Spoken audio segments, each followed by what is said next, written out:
കമ്പനിയിൽ cyber security എത്രമാത്രം strong ആണ് എന്ന് എനിക്ക് വാല്യൂറ്റ് ചെയ്യണം. ഓക്കെ, അങ്ങനെ വാല്യൂറ്റ് ചെയ്യും. അവർ നമ്മൾ ട്രീറ്റ് ചെയ്യുന്നതെന്ന് പറഞ്ഞാൽ ടെക്നോളജി എന്ന് പറയുന്നത് ഇന്ത്യക്കാരാണ് എന്നൊരു ഫീലാണ്. അപ്പം ദേ റെസ്പെക്ട് അസ്. CIT പഠിപ്പിക്കുമ്പോഴത്തേക്കും അപ്പം ഈ പറയുന്ന സോ കോൾഡ് ഈ റാങ്ക് ഹോൾഡേഴ്സ് ഒന്നും ഫ്രണ്ട് ബെഞ്ചിലല്ല ഇരിക്കുന്നത്. ഇവർ ഒന്നിൽ മിഡിൽ ബെഞ്ചസ് അല്ലെങ്കിൽ ബാക്ക് ബെഞ്ചസ് ആയിരിക്കും. അപ്പം അതെനിക്ക് ഭയങ്കര ഐ ഓപ്പണർ ആയിരുന്നു. ആക്ച്വലി ഒരു application from the scratch build ചെയ്ത് മൊത്തം ടെസ്റ്റ് ചെയ്ത് പിന്നെ ഒരു ഇൻഫ്രാസ്ട്രക്ചർ ഡിപ്ലോയ് ചെയ്ത് അതിനുശേഷം നടക്കുന്ന ഓപ്പറേഷൻസ്, ഇതിൻ്റെ ലൈഫ് സൈക്കിൾ മൊത്തം നേരിട്ട് ഫീൽ ചെയ്യുന്നത് ഞാൻ ആർമി വന്ന ശേഷം. ഇവിടെ എന്ത് പ്രശ്നം ഉണ്ടെങ്കിലും അവനാണ് പ്രശ്നക്കാരൻ എന്ന് പറയണം. ഡെവലപ്പ് ചെയ്ത ആ കമ്പനിയാണ് പ്രശ്നക്കാരൻ എന്ന് പറയാം. അപ്പം എങ്ങനെയാണ് സാധാരണ നമ്മൾ പഠിപ്പിക്കുന്നത്? നിങ്ങൾ ബിസിനസ് 10 പേര് നല്ല ഹിറ്റുള്ള ഒരു വെബ്സൈറ്റ് ആണ്, മനസ്സിലാവുന്നുണ്ട്, 10 പേര് കാണുന്ന വെബ്സൈറ്റ് ആണ്. ഡെഫിനറ്റ്ലി ഞാൻ പറയുന്ന ഒരു സെക്യൂരിറ്റി, നിങ്ങളൊരു സെക്യൂരിറ്റി സ്ക്രീനിങ് നടത്തണം, ഉറപ്പായിട്ട് നടത്തണം. Was a developer like 3.5 years experience. പുള്ളിക്കാരൻ വാങ്ങിക്കുന്ന സാലറിയും 15 വർഷമുള്ള എനിക്ക് എൻ്റെ സാലറി ഓൾമോസ്റ്റ് സിമിലറാണ്. That really hurted me. എൻ്റെ ഈഗോ ഹർട്ടായി, സഹിക്കാൻ പറ്റിയില്ല എനിക്ക്. അപ്പോൾ മിസ്റ്റേക്ക് നടത്തുമ്പോഴത്തേക്കും definitely I go to these managers. ഇങ്ങനെ പറ്റിപ്പോയി മാഷെ, എൻ്റെ കയ്യിൽ നിന്ന് പറ്റിപ്പോയി, ഇതെന്തെങ്കിലും ചെയ്യാൻ പറ്റുമോ? They always protect me. But trust me, അവിടുത്തെ ആൾക്കാർ ജീനിയസ്. വെബ് ആർക്കിടെക്ചർ എന്താണ്? ഞാൻ പല ഡെവലപ്പേഴ്സിന് ചോദിച്ചിട്ടും കറക്റ്റ് ആൻസർ കിട്ടിയിട്ട്. നമ്മുടെ കോവിഡ് കാലഘട്ടത്തിൽ ഈ ബെവ്കോ എന്ന് പറഞ്ഞ ഒരു ആപ്പ് സർക്കാർ ഇറക്കിയത് ഓർമ്മയുണ്ടോ? ഉണ്ട്. അപ്പോൾ അത് ബുക്ക് ചെയ്യാനായിട്ട് അത് പൊളിഞ്ഞുപോയി. എന്തുകൊണ്ടാണ് ഫെയിൽ ആയത്? ഈ 4 പേരാണ് എൻ്റെ കരിയറിനെ ഈ രീതിയിൽ ഇന്ന് ഞാൻ ഇവിടെ ഈ ഒരു സെഷൻ നമ്മളിങ്ങനെ സംസാരിക്കുന്നുണ്ടെങ്കിൽ ദേ ബിൽഡ് എ ഫൗണ്ടേഷൻ. അവൻ പറയുന്നു ഇന്ന സൈറ്റിൽ എനിക്ക് ഹാക്ക് ചെയ്യണം, ഇതാണ് ടെക്നോളജി എന്ന് പറഞ്ഞു കൊടുത്താൽ പറഞ്ഞു തരും ഇതെങ്ങനെ ഹാക്ക് ചെയ്യണം. അപ്പോൾ initially the life was very difficult. കാരണം ഫുഡ് കിട്ടുന്നില്ല, നമുക്ക് ഭാഷ അറിയത്തില്ല, പിന്നെ there is always A cultural difference. ഇപ്പം ഞാൻ ആദ്യമായിട്ടാണ് ഇതുപോലത്തെ ഒരു കൺട്രിയിലോട്ട് റീലൊക്കേറ്റ് ചെയ്യുന്നത്. I was working like 18 hours a day ആ സമയത്ത് കേട്ടോ. 18 hours a day ഞാൻ വർക്ക് ചെയ്യുമായിരുന്നു. അപ്പം എൻ്റെ പേഴ്സണൽ ലൈഫിനെ ഇമ്പാക്ട് ചെയ്യാൻ തുടങ്ങി. വൈഫൊക്കെ കട്ടക്കലിപ്പ്. Performance engineering. അപ്പോൾ അങ്ങനെ ട്രൈ ചെയ്തപ്പോഴത്തേക്കും RM ഇൻ്റർവ്യൂ ഉണ്ടായിരുന്നു. ആ സമയത്ത് എനിക്ക് ഏകദേശം ഒരു 4 rounds ഓഫ് ഇൻ്റർവ്യൂ ഉണ്ടായിരുന്നു. ഓരോ റൗണ്ടും 2-2.5 മണിക്കൂർ ഉണ്ടായിരുന്നു. അത് ഹാക്കേഴ്സിന് ഒരു ബ്ലെസ്സിങ് ആണ്. മനസ്സിലായി. Abdul, welcome to startup studio. അബ്ദുലിൻ്റെ ഒരു ജേണി എന്ന് പറയാമോ? എങ്ങനെയാണ് ബിസിനസ്സിലേക്ക് എത്തിയത്, ക്യാൻസസ് തുടങ്ങിയത്? ഞാൻ ഇൻഡസ്ട്രി സ്റ്റാർട്ട് ചെയ്തിട്ട് ഏകദേശം 18 വർഷമായി. പഠിച്ചതൊക്കെ ഞാൻ ഇവിടെ തന്നെയാണ്, വെഞ്ഞാറമൂട് മുസ്ലിം അസോസിയേഷൻ കോളേജിലാണ് പഠിച്ചത്. 2007 IT ആണ്. ദെൻ പിന്നെ ഒരു വർഷം ചെന്നൈയിൽ വർക്ക് ചെയ്തു.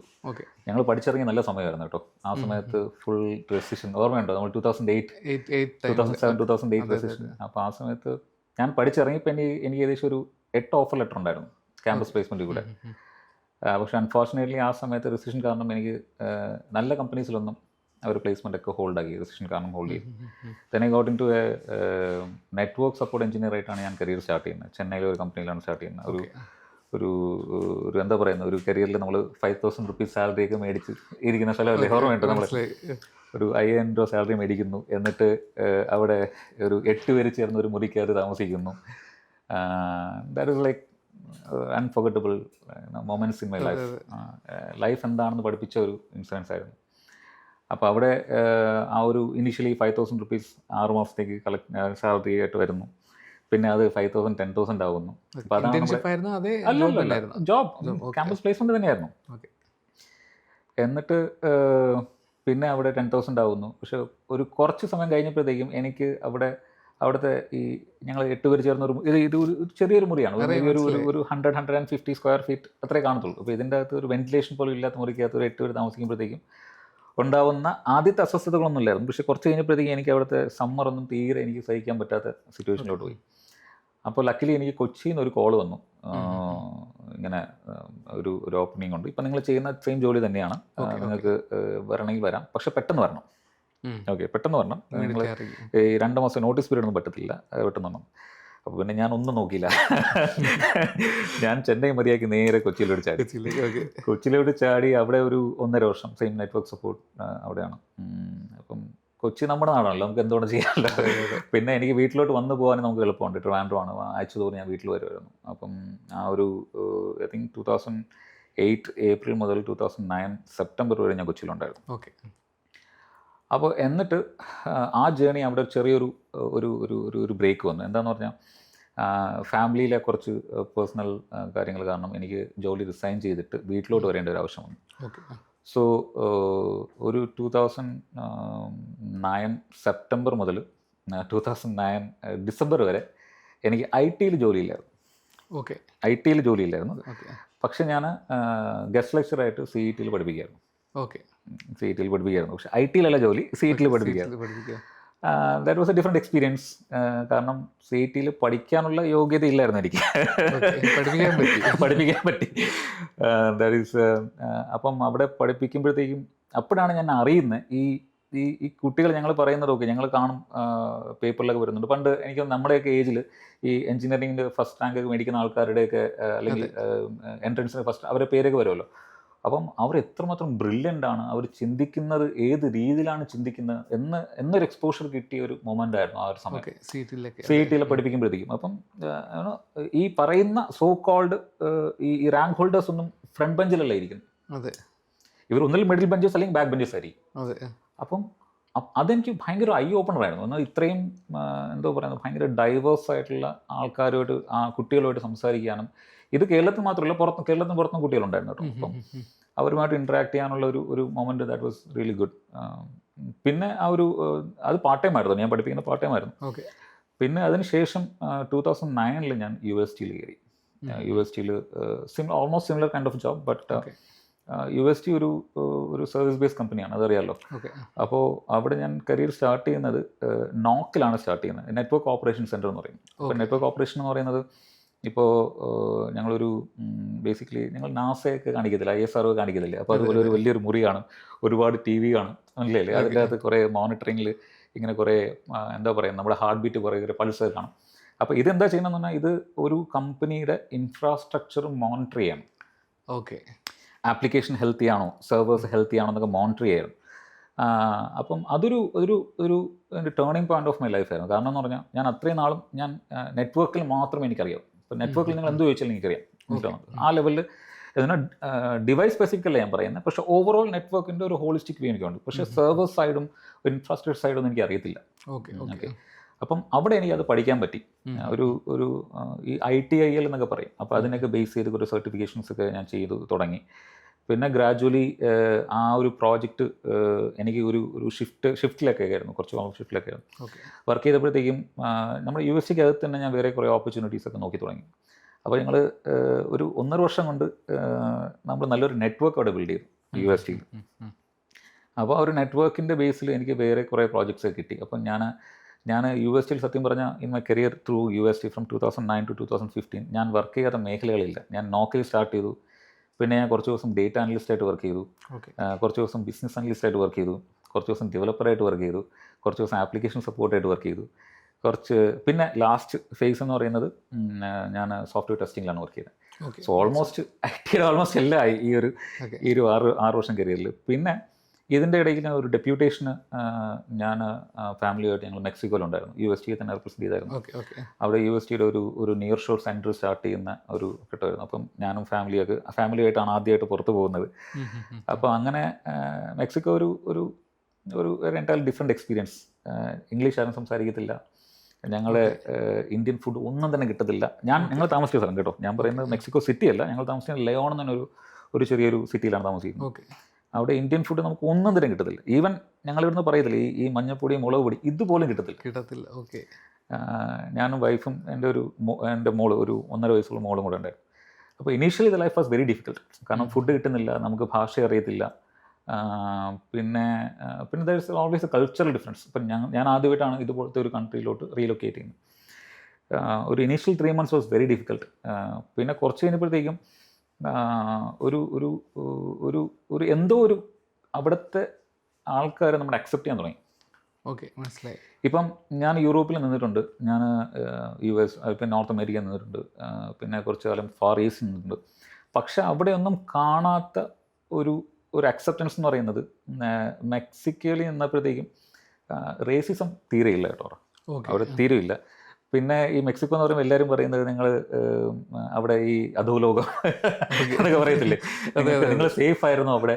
പക്ഷേ ഞങ്ങൾ താമസിച്ച സ്ഥലത്ത് അങ്ങനെ ഒരു പ്രശ്നമേ ഇല്ല, അങ്ങനെ ഒരു പ്രശ്നങ്ങളൊന്നും കണ്ടിട്ടില്ല. പക്ഷേ ഞങ്ങൾ കൂടെ വന്ന പലർക്കും പല അനുഭവങ്ങൾ ഉണ്ടായിട്ടുണ്ട്. പക്ഷെ നമുക്കൊരു പ്രശ്നങ്ങളും ആരും ഇതുവരെ ഉണ്ടായിട്ടില്ല. ഞങ്ങളവിടെ ഏകദേശം ഒരു 2 വർഷം ഇവിടെ ഉണ്ടായിരുന്നു, അവിടെ ഒന്നും പ്രശ്നങ്ങൾ ഉണ്ടായിട്ടില്ല. പിന്നെ ഞാൻ മെക്സിക്കൻസിനെ കുറിച്ച് പറയുകയാണെങ്കിൽ അവിടുത്തെ culture is very beautiful culture കേട്ടോ. ഞങ്ങൾ ഈ നമ്മുടെ ഒരു ദുൽഖർ സൽമാൻ്റെ ഒരു സിനിമ ഉണ്ടല്ലോ, ഒരു CIA സെയിം ആ കൾച്ചറാണ്. ആ കാറ് അത് അവിടുത്തെ ഡിറ്റോ ടാക്സി കാറാണ്. പിന്നെ അവിടുത്തെ ഫെസ്റ്റിവൽസ് ഒക്കെ ഭയങ്കര ബ്യൂട്ടിഫുൾ ആണ്. അവിടുത്തെ ആൾക്കാർ ഭയങ്കര അക്സെപ്റ്റൻസ് ആണ് നമ്മുടെ. അവർ നമ്മൾ ട്രീറ്റ് ചെയ്യുന്നതെന്ന് പറഞ്ഞാൽ ടെക്നോളജി എന്ന് പറയുന്നത് ഇന്ത്യക്കാരാണ് എന്നൊരു ഫീലാണ്. അപ്പം ദേ റെസ്പെക്ട് അസ്. മനസ്സിലായി, ഞങ്ങളാണ് IT-യുടെ ആൾക്കാരെന്ന രീതിയിൽ നമ്മൾ റെസ്പെക്ട് ചെയ്യുന്നുണ്ട്. അപ്പം ഓക്കെ, അപ്പം ആ ഒരു നിയർലി 2 years മെക്സിക്കോയിലിരുന്നു. എന്നിട്ട് തിരിച്ച് നാട്ടിൽ വന്നിട്ട് ഞാൻ കമ്പനി മാറിയായിരുന്നു. UST എന്ന് മാറി ഞാൻ RM എന്നൊരു കമ്പനിയിലോട്ട് മാറി. അപ്പം RM is product based company. അവരൊരു എഡ്യൂക്കേഷൻ സോഫ്റ്റ്വെയർസ് ഉണ്ടാക്കുന്ന കമ്പനിയാണ്. യൂറോപ്പിൽ തന്നെ നമ്പർ 1 കമ്പനിയാണ് ഈ എഡ്യൂക്കേഷൻ സോഫ്റ്റ്വെയർസിൽ. അപ്പോൾ അത്രയും കാലവും ഞാൻ വർക്ക് ചെയ്ത സർവീസ് ബേസ്ഡ് കമ്പനിയിലാണ് വർക്ക് ചെയ്തത്. 2007 മുതൽ 2015 വരെ സർവീസ് ബേസ്ഡ് കമ്പനിയിലാണ് വർക്ക് ചെയ്തത്. അപ്പോൾ 2015 ഈ RM കിട്ടിയപ്പോഴത്തേക്കും എൻ്റെ മാനേജർ, US-ലുണ്ടായിരുന്ന മാനേജർ, പുള്ളിക്കാരൻ്റെ പേര് അനു എന്നാണ്. ഓക്കെ, ഞാൻ അനു മുമ്പിൽ ഭയങ്കര ക്ലോസ് ആയിരുന്നു. അപ്പോൾ പുള്ളിക്കാരൻ പറഞ്ഞു, എനിക്ക് RM കുറിച്ച് എനിക്ക് ഒന്നും അറിയത്തില്ലായിരുന്നു. I really need a break, I want to go for a different job. അപ്പോൾ അങ്ങനെ ട്രൈ ചെയ്തപ്പോഴത്തേക്കും RM ഇൻ്റർവ്യൂ ഉണ്ടായിരുന്നു. ആ സമയത്ത് എനിക്ക് ഏകദേശം ഒരു 4 rounds ഓഫ് ഇൻ്റർവ്യൂ ഉണ്ടായിരുന്നു. ഓരോ റൗണ്ടും 2-2.5 മണിക്കൂർ ഉണ്ടായിരുന്നു. അപ്പോൾ അത്രയ്ക്ക് ഭയങ്കര ഒരു സ്ക്രീനിങ് പ്രോസസ് ആയിരുന്നു. അതുവരെ ഞാൻ ആരും ചോദിക്കുന്നില്ല എനിക്ക് RM ഇൻ്റർവ്യൂ നടക്കുന്നുണ്ട്, ഇതൊന്നും ഞാൻ ആരും പറയുന്നില്ല. കാരണം 2 വർഷം ഞാൻ നാട്ടിലില്ലായിരുന്നല്ലോ. അപ്പോൾ എനിക്ക് ആ ഒരു ഗ്യാപ്പ് ഉണ്ടായിരുന്നു. ഞാൻ തിരിച്ച് UST വന്നപ്പോഴത്തേക്ക് എൻ്റെ കൂടെ വർക്ക് ചെയ്ത ആൾക്കാരൊന്നും അവിടെ ഇല്ല. അവിടെ പല റീലൊക്കേറ്റ് ആയിട്ട് പോയി. അപ്പോൾ കുറച്ച് കഴിഞ്ഞപ്പോഴത്തേക്ക് എനിക്ക് ഓഫർ വന്നു. അപ്പോൾ ഡിസ്കഷൻ ഇറക്കിയാണ്. അപ്പോഴാണ് ഞാൻ മാനേജറിൻ്റെ പറഞ്ഞത്, ഇങ്ങനെ എനിക്കിങ്ങനെ RM കിട്ടി. നിനക്ക് RM കിട്ടിയോ? അപ്പം അതെന്താ പക്ഷേ അങ്ങനെ ചോദിക്കുന്നത്? അല്ലടാ, RM കിട്ടാൻ ഭയങ്കര പാടാണ്, അങ്ങനെ പെട്ടെന്ന് ഈസി ആയിട്ടൊന്നും കിട്ടത്തില്ല. ഞാൻ തന്നെ ട്രൈ ചെയ്തിട്ടുണ്ട്, എനിക്ക് കിട്ടിയിട്ടില്ല. നിനക്ക് കിട്ടിയോ? ദാറ്റ്സ് എൻ എക്സലൻറ്റ് കമ്പനി, നീ വേഗം ഒന്നും തിരിഞ്ഞു നോക്കണ്ട, നീ കയറിക്കോ. അപ്പം ഞാൻ നോക്കിയപ്പോഴത്തേക്കും UST എന്ന് പറയുന്നത് ഒരുപാട്, ഇപ്പം ഞങ്ങൾ പുറത്ത് കാണുമ്പോൾ തന്നെ, ബിൽഡിംഗ് കാണുമ്പോൾ തന്നെ ഒരു ഷിപ്പിൻ്റെ കമ്പനി ആവുമ്പോൾ ഭയങ്കര ഒരു ലുക്ക് ആൻഡ് ഫീലൊക്കെ ഉള്ള ഒരു കമ്പനിയാണ്. പക്ഷേ RM ഞാൻ കണ്ടപ്പോഴത്തേക്കും ഒന്നുമില്ല, ഒരു സാധാരണ ഒരു കമ്പനി. ഫ്രണ്ടിലൊരു RM എഡ്യൂക്കേഷൻ ഒരു ബോർഡുണ്ട്, ഫ്രണ്ടിൽ റിസപ്ഷൻ ഉണ്ട്. ആ UST-ന്ന് RM ട്രാൻസിഷൻ എന്ന് പറയുമ്പോഴത്തേക്കും ഞാൻ ഒരു ചെറിയൊരു കമ്പനി എന്ന നിലയ്ക്ക് ഞാൻ പോയി. ബട്ട് ട്രസ്റ്റ് മീ, അവിടുത്തെ ആൾക്കാർ ജീനിയസ്. ഈ കാണുമ്പോഴത്തേക്കും ചില ആൾക്കാർ കാണും നമ്മളൊരു 90s ഒരു സ്കൂൾ അധ്യാപകനെ പോലെ, ഒരു ഗവൺമെൻറ് സ്കൂൾ അധ്യാപകനെ പോലെ, ചിലപ്പം ഒരു നോർമൽ ഒരു പാൻറ്, ഒരു ഷർട്ട്, പഴയ സ്വർണ്ണ വാച്ചൊക്കെ ഇട്ട് ഇങ്ങനെ നിൽക്കുന്ന ടീംസൊക്കെ ആയിരിക്കും. ചിലപ്പം ഈ വെൽ ഗ്രൂംഡ് ഒന്നും അല്ലായിരിക്കും, അല്ലേ? ഞങ്ങളിപ്പോൾ ഗ്രൂമിങ് ചെയ്ത. അപ്പം ഞാൻ വന്നത് UST എന്നാണ്. UST ഞാൻ ആ സമയത്തെന്ന് പറഞ്ഞാൽ അവിടെ ഫോർമൽസ് മസ്റ്റാണ്, അവിടെ ഡാർക്ക് ട്രൗസേഴ്സ് ഇടാവൂ, ഷൂ മസ്റ്റാണ്, എല്ലാ ദിവസവും ഗ്രൂം ചെയ്തിട്ട് വരാവൂ. ഗ്രൂം ചെയ്തില്ലെങ്കിൽ HR ചോദിക്കും ഇതെന്താ ഇങ്ങനെ വന്നേക്കുന്നതെന്ന്, നമുക്ക് വാർണിംഗ് തരും. പിന്നെ ലൈറ്റ് ഷർട്ട്സ് ഇടാവൂ, ടൈയും മസ്റ്റാണ്. ഇത്രയും ഉള്ള സിറ്റുവേഷനിൽ ഞാൻ നേരെ ഇങ്ങോട്ട് വരുമ്പോൾ ആദ്യം വരുമ്പോഴത്തേക്കും നാച്ചുറലി എൻ്റെ ഒരു പ്രശ്നമാണ് ഇവിടെ, ഞാൻ പെട്ടെന്ന് ആൾക്കാരെ ജഡ്ജ് ചെയ്യും, മനസ്സിലായി? അത് എപ്പോഴും തെറ്റായിരിക്കും. അപ്പം ഞാൻ വന്ന് കാണുമ്പോഴത്തേക്കും ഒരു സൈഡിൽ കൂടെ കുറേ ആൾക്കാർ ഇരിപ്പുണ്ട്, ഇവരൊന്നും ഗ്രൂംഡേ അല്ല, ഇവർ സംസാരിക്കുന്നത് മലയാളമാണ് സംസാരിക്കുന്നത്, ഓഫീസിനകത്ത് മലയാളം സംസാരിക്കുന്നത്. അപ്പം ഞാൻ ഇതെന്താ ഇങ്ങനെ, ഇതെന്താ ഇവർ ഇത്രയും ക്വാളിറ്റി ഇല്ലാത്ത ആൾക്കാരാണ്, ഇത് MNC അല്ലേ, ഇതെന്താ ഇവർക്ക് ഇംഗ്ലീഷ് സംസാരിച്ചൂടെ? പക്ഷേ ഒരു മാസം കഴിഞ്ഞപ്പോൾ മനസ്സിലായി, ജെം ഓഫ് ദ പേഴ്സൺ. അവിടെ നിൽക്കുന്നത് അവരിവിടെ നിൽക്കേണ്ട ആൾക്കാരെ അല്ല, അത്രയ്ക്ക് ടാലൻറ്റഡ് ആൾക്കാരാണ്. ഈ ടെക്നിക്കൽ ആർട്ടിസ്റ്റിന് ഇവിടെ നിൽക്കേണ്ട ആൾക്കാരെ, ഇവർ സ്വന്തമായിട്ട് വേണമെങ്കിൽ ഒരു ടെക്നോളജിനെ ബിൽഡ് ചെയ്യാനുള്ള കേപ്പബിലിറ്റി ഉണ്ട്. ബട്ട് ഫോർ സം റീസൺ അവർ കംഫർട്ട് സോൺ ആണോ, പിന്നെ ഇവർക്ക് പുറത്ത് ചാടാനുള്ള മടി കൊണ്ടാണോ എനിക്കറിയത്തില്ല. But they stayed back in RM for quite some time. അപ്പം RM-ൻ്റെ ആ ഒരു കമ്പനിയുടെ ഒരു സ്ട്രെങ്ത് എന്ന് പറഞ്ഞാൽ അവിടുത്തെ പീപ്പിളാണ്. അവിടുത്തെ എംപ്ലോയി അല്ലെങ്കിൽ അവിടുത്തെ ആൾക്കാരാണ് അവിടുത്തെ സ്ട്രെങ്ത് എന്ന് പറയുന്നത്. ഓക്കെ, ഇപ്പോൾ എങ്ങനെയാണെന്ന് എനിക്കറിയത്തില്ല. So from 2015 to 2021 I was in RM. Okay, Covid വരെ RM. അപ്പം RM-ലാണ് ഞാൻ ആക്ച്വലി ഒരു application from the scratch build ചെയ്ത് മൊത്തം ടെസ്റ്റ് ചെയ്ത് പിന്നെ ഒരു ഇൻഫ്രാസ്ട്രക്ചർ ഡിപ്ലോയ് ചെയ്ത് അതിനുശേഷം നടക്കുന്ന ഓപ്പറേഷൻസ്, ഇതിൻ്റെ ലൈഫ് സൈക്കിൾ മൊത്തം നേരിട്ട് ഫീൽ ചെയ്യുന്നത് ഞാൻ ആർമി വന്ന ശേഷം. ഓക്കെ ഓക്കെ ഓക്കെ മനസ്സിലായി. Because it's A product based company. മറ്റേ സർവീസ് ബേസ്ഡ് കമ്പനിയിൽ ഞങ്ങൾ മറ്റേ കുതിരയിൽ മറ്റേ കണ്ണ് ഈ ഒരു സാധനം വയ്ക്കുമല്ലോ, നേരെ മാത്രമേ നോക്കൂ, ഇതിനപ്പുറം നോക്കാൻ പാടില്ല, ഇപ്പുറം നോക്കാൻ പാടില്ല. അങ്ങനെയാണ് യൂണിവേഴ്സിറ്റി അല്ല, എല്ലാ സർവീസ് ബേസ്ഡ് കമ്പനി അങ്ങനെ പറയാം. കാരണം ഈ സർവീസ് ബേസ്ഡ് കമ്പനീസിൽ പറയുന്നത് ഒരു ഇപ്പോൾ ടെസ്റ്റിംഗ് ആണ് ഞങ്ങൾ ചെയ്യുന്നതെങ്കിൽ ടെസ്റ്റിങ്ങിനെ കുറിച്ച് മാത്രമേ നിങ്ങൾ പറയുക. ഇവിടെ എന്ത് പ്രശ്നം ഉണ്ടെങ്കിലും അവനാണ് പ്രശ്നക്കാരൻ എന്ന് പറയണം. ഡെവലപ്പ് ചെയ്ത ആ കമ്പനിയാണ് പ്രശ്നക്കാരൻ എന്ന് പറയാം. അപ്പോൾ എങ്ങനെയാണ് സാധാരണ നമ്മൾ പഠിപ്പിക്കുന്നത്, ഇപ്പോഴേ എങ്ങനെയാണെന്ന് കരുതില്ല, പക്ഷേ ഞാൻ വർക്ക് ചെയ്തിട്ടുണ്ട് ഒരു 2010, 2009 കാലഘട്ടത്തിൽ ഇങ്ങനെ തന്നെയാണ് നമ്മൾ ഇൻസ്ട്രക്ട് ചെയ്യുന്നത്. Okay okay. അപ്പോൾ ഒരിക്കലും ഇത് അക്സെപ്റ്റ് ചെയ്യരുത്. ടെസ്റ്റിംഗ് മാത്രമാണ് എൻ്റെ സ്കോപ്പ്, ഇത് മാത്രമേ ചോദിക്കാവൂ, ഇതിനപ്പുറം ഒന്നും ചോദിക്കാനും പാടില്ല, ചെയ്യാനും പാടില്ല, സപ്പോർട്ട് ചെയ്യാനും പാടില്ല. മനസ്സിലാവുന്നുണ്ട്? കാരണം we are not paid for that. Okay, മനസ്സിലാവുന്നുണ്ട്? പക്ഷേ ആരംഭിൽ അങ്ങനെയല്ല. നിങ്ങളൊരു മേശയുണ്ട്, അപ്പോൾ ഡെവലപ്പർ ഇരിക്കുന്നു, ഇവിടെ ടെസ്റ്റർ ഇരിക്കുന്നു, ഇവിടെ ടെക്നിക്കൽ ആർക്കിടെക്ട് ഇരിക്കുന്നു, അവിടെ എല്ലാ റെലവൻ്റ് ആൾക്കാർ ഇരുന്ന് ഒരു എന്താ റൗണ്ട് ടേബിൾ ഡിസ്കഷൻസ് ആണ്. ഓക്കെ. ഒരു പ്രശ്നം വന്നു കഴിഞ്ഞാൽ ഞങ്ങൾ എല്ലാവരും കൂടെ ഇരിക്കുന്നു. ഇപ്പം പറയുന്നു, ഓക്കെ ഞങ്ങൾക്കൊരു ഒരു പ്രൊഡക്ഷനിൽ ഒരു പ്രശ്നമുണ്ട്, മനസ്സിലാവുന്നുണ്ട്, ഒരു പെർഫോമൻസ് ഇഷ്യൂസ് ഉണ്ട്. അപ്പോൾ അങ്ങനെ വരുമ്പോഴത്തേക്ക് എന്താ സംഭവിക്കുന്നത്, ഞങ്ങൾ എല്ലാവരും കൂടെ ഇരിക്കും, വട്ടം കൂടി ഇരുന്നിട്ട് എവിടെയാണ് പ്രശ്നം, എന്താണ് പ്രശ്നം, ഇത് എങ്ങനെ നമുക്ക് ഡീബഗ് ചെയ്യാം, എങ്ങനെ സോൾവ് ചെയ്യാം. അപ്പം ഞങ്ങളുടെ ഉദ്ദേശം as a team, as an ആർമിൻ്റെ ഉദ്ദേശം ഈ ആപ്ലിക്കേഷൻ അപ്പ് ആൻഡ് റണ്ണിങ് ആയിട്ട് കൊണ്ടുപോകണം, നല്ല ക്വാളിറ്റി ആയിട്ട് കൊണ്ടുപോകണം. അല്ലെങ്കിൽ ടെസ്റ്റിംഗ് അല്ല കൊണ്ടുപോകേണ്ടത്, ഡെവലപ്മെൻ്റ് അല്ല കൊണ്ടുപോകേണ്ടത്, നമുക്ക് ആപ്ലിക്കേഷൻ ആസ് സച്ച് കൊണ്ടുപോകണം എന്നൊരു രീതിയിൽ ചിന്തിക്കാൻ തുടങ്ങിയത് തന്നെ ഞാൻ ആർമി വന്ന ശേഷം. അപ്പോൾ army gave me an opportunity to switch from functional testing to performance and look into certain part of security. അവിടെയാണ് ഞാൻ ഇപ്പം കാണുന്ന ഒരു സെക്യൂരിറ്റി എക്സ്പേർട്ടായിട്ടും അല്ലെങ്കിൽ പെർഫോമൻസ് എക്സ്പേർട്ടായിട്ടും വളരാൻ തുടങ്ങിയത് ആർമി വെച്ചിട്ടാണ്. So thanks to RM, there are a few names which I want to highlight. One is definitely Praseed, പുള്ളിക്കാരൻ അവിടുത്തെ ഡയറക്ടർ ആയിരുന്നു. പിന്നെ യൂനസ് ഡെവലപ്മെൻറ്റ് ഹെഡ് ആയിരുന്നു. പിന്നെ എൻ്റെ ഒരു മാനേജർ ഉണ്ടായിരുന്നു ജോർജ്. പിന്നെ there is another guy called Rajesh വീരവള്ളി. അപ്പം ഈ 4 പേരാണ് എൻ്റെ കരിയറിനെ ഈ രീതിയിൽ ഇന്ന് ഞാൻ ഇവിടെ ഈ ഒരു സെഷൻ നമ്മളിങ്ങനെ സംസാരിക്കുന്നുണ്ടെങ്കിൽ they build the foundation, they laid the foundation. Thanks to them. അപ്പം ആറുമാണ് എന്നെ വേറെ രീതിയിൽ ചിന്തിക്കാൻ പഠിപ്പിച്ചതും, അല്ലെങ്കിൽ altogether different point of view എന്ന് ചിന്തിക്കാൻ ആൾക്കാരെ ജഡ്ജ് ചെയ്യാൻ പാടില്ല എന്ന് പഠിപ്പിക്കുന്നതും ആറുമാണ്. അപ്പോൾ 6 വർഷം that was a fantastic journey. Easy അല്ലായിരുന്നു, ഈസി അല്ലായിരുന്നു. ബിക്കോസ് ആ ഒരു cultural difference from service based company to product based company എന്ന് പറയുന്നത് ഭയങ്കര ഡിഫിക്കൽട്ടാണ്. എല്ലാവർക്കും അത് സ്വിച്ച് ചെയ്യാൻ അത് ഉൾക്കൊള്ളാൻ പറ്റത്തില്ല. കാരണം അത്രയും നാൾ നമ്മൾ പഠിപ്പിക്കുന്നത്, ഇപ്പം ഞങ്ങൾ പറയുന്നില്ലേ, എന്താ പറയുന്നത്, നമുക്ക് ഞങ്ങൾ പഠിക്കുമ്പോൾ പറയുന്നത് ഞങ്ങൾക്ക് 9 പ്ലാനറ്റ്സ് ഉണ്ടെന്ന് പറഞ്ഞാണ് പഠിപ്പിക്കുന്നത്. ഇപ്പോഴെന്താ 8 പറയുന്നില്ലേ? അപ്പോൾ ഇതുപോലെ അവിടെ പറയുന്നതല്ല ഇവിടെ പറയുന്നത്, അവിടെ ചെയ്യുന്നതല്ല ഇവിടെ ചെയ്യുന്നത്. അപ്പോൾ അതുകൊണ്ട് നമുക്ക് ഒരു കൾച്ചറൽ ഒരു ഡ്രിഫ്റ്റ് എന്തായാലും ഉണ്ടാവും. കാരണം എൻ്റെ talent മനസ്സിലാക്കിയതാണെന്ന് കരുതില്ല.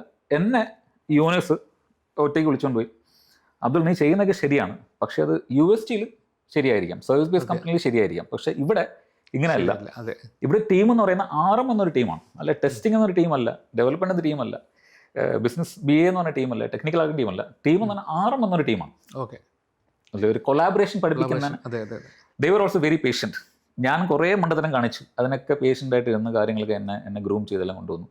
But the best part is they gave me an opportunity. ഒരു ഓപ്പർച്യൂണിറ്റി തന്നു, എനിക്ക് പഠിക്കാൻ ഒരു ഓപ്പർച്യൂണിറ്റി തന്നു, എനിക്കൊരു ടീം തന്നു. അപ്പോൾ ഈ ടീമിനെ ഫ്രം ദ സ്ക്രാച്ച്, എനിക്കും പെർഫോമൻസ് എന്താണെന്ന് അറിയത്തില്ല, എനിക്ക് സെക്യൂരിറ്റി എന്താണെന്ന് അറിയത്തില്ല. അപ്പോൾ ഇതൊക്കെ കൊണ്ട് എന്നെ പഠിപ്പിക്കാൻ ഒരു ഓപ്പർച്യൂണിറ്റി തന്നു, എന്നെ ഗ്രൂം ചെയ്തു, എന്നെ സപ്പോർട്ട് ചെയ്തു. I mean there were lot of times when we made lot of mistakes. മനസ്സിലുണ്ടോ? അപ്പോൾ മിസ്റ്റേക്ക് നടത്തുമ്പോഴത്തേക്കും definitely I go to these managers. ഇങ്ങനെ പറ്റിപ്പോയി മാഷെ, എൻ്റെ കയ്യിൽ നിന്ന് പറ്റിപ്പോയി, ഇത് എന്തെങ്കിലും ചെയ്യാൻ പറ്റുമോ? They always protect me. അതായത് ഞാൻ വീണ് പോയാലും എനിക്ക് പിടിക്കാൻ ഒരാളുണ്ട് ഒരു തോന്നലുണ്ട് എനിക്ക്. മനസ്സിലായില്ല, ആ ഒരു ട്രസ്റ്റും അങ്ങനെ ഒരു കണക്ഷൻ ഉണ്ടായിരുന്നു. അപ്പോൾ ഞാൻ ഒരു പെർഫോമൻസ് പഠിച്ചു.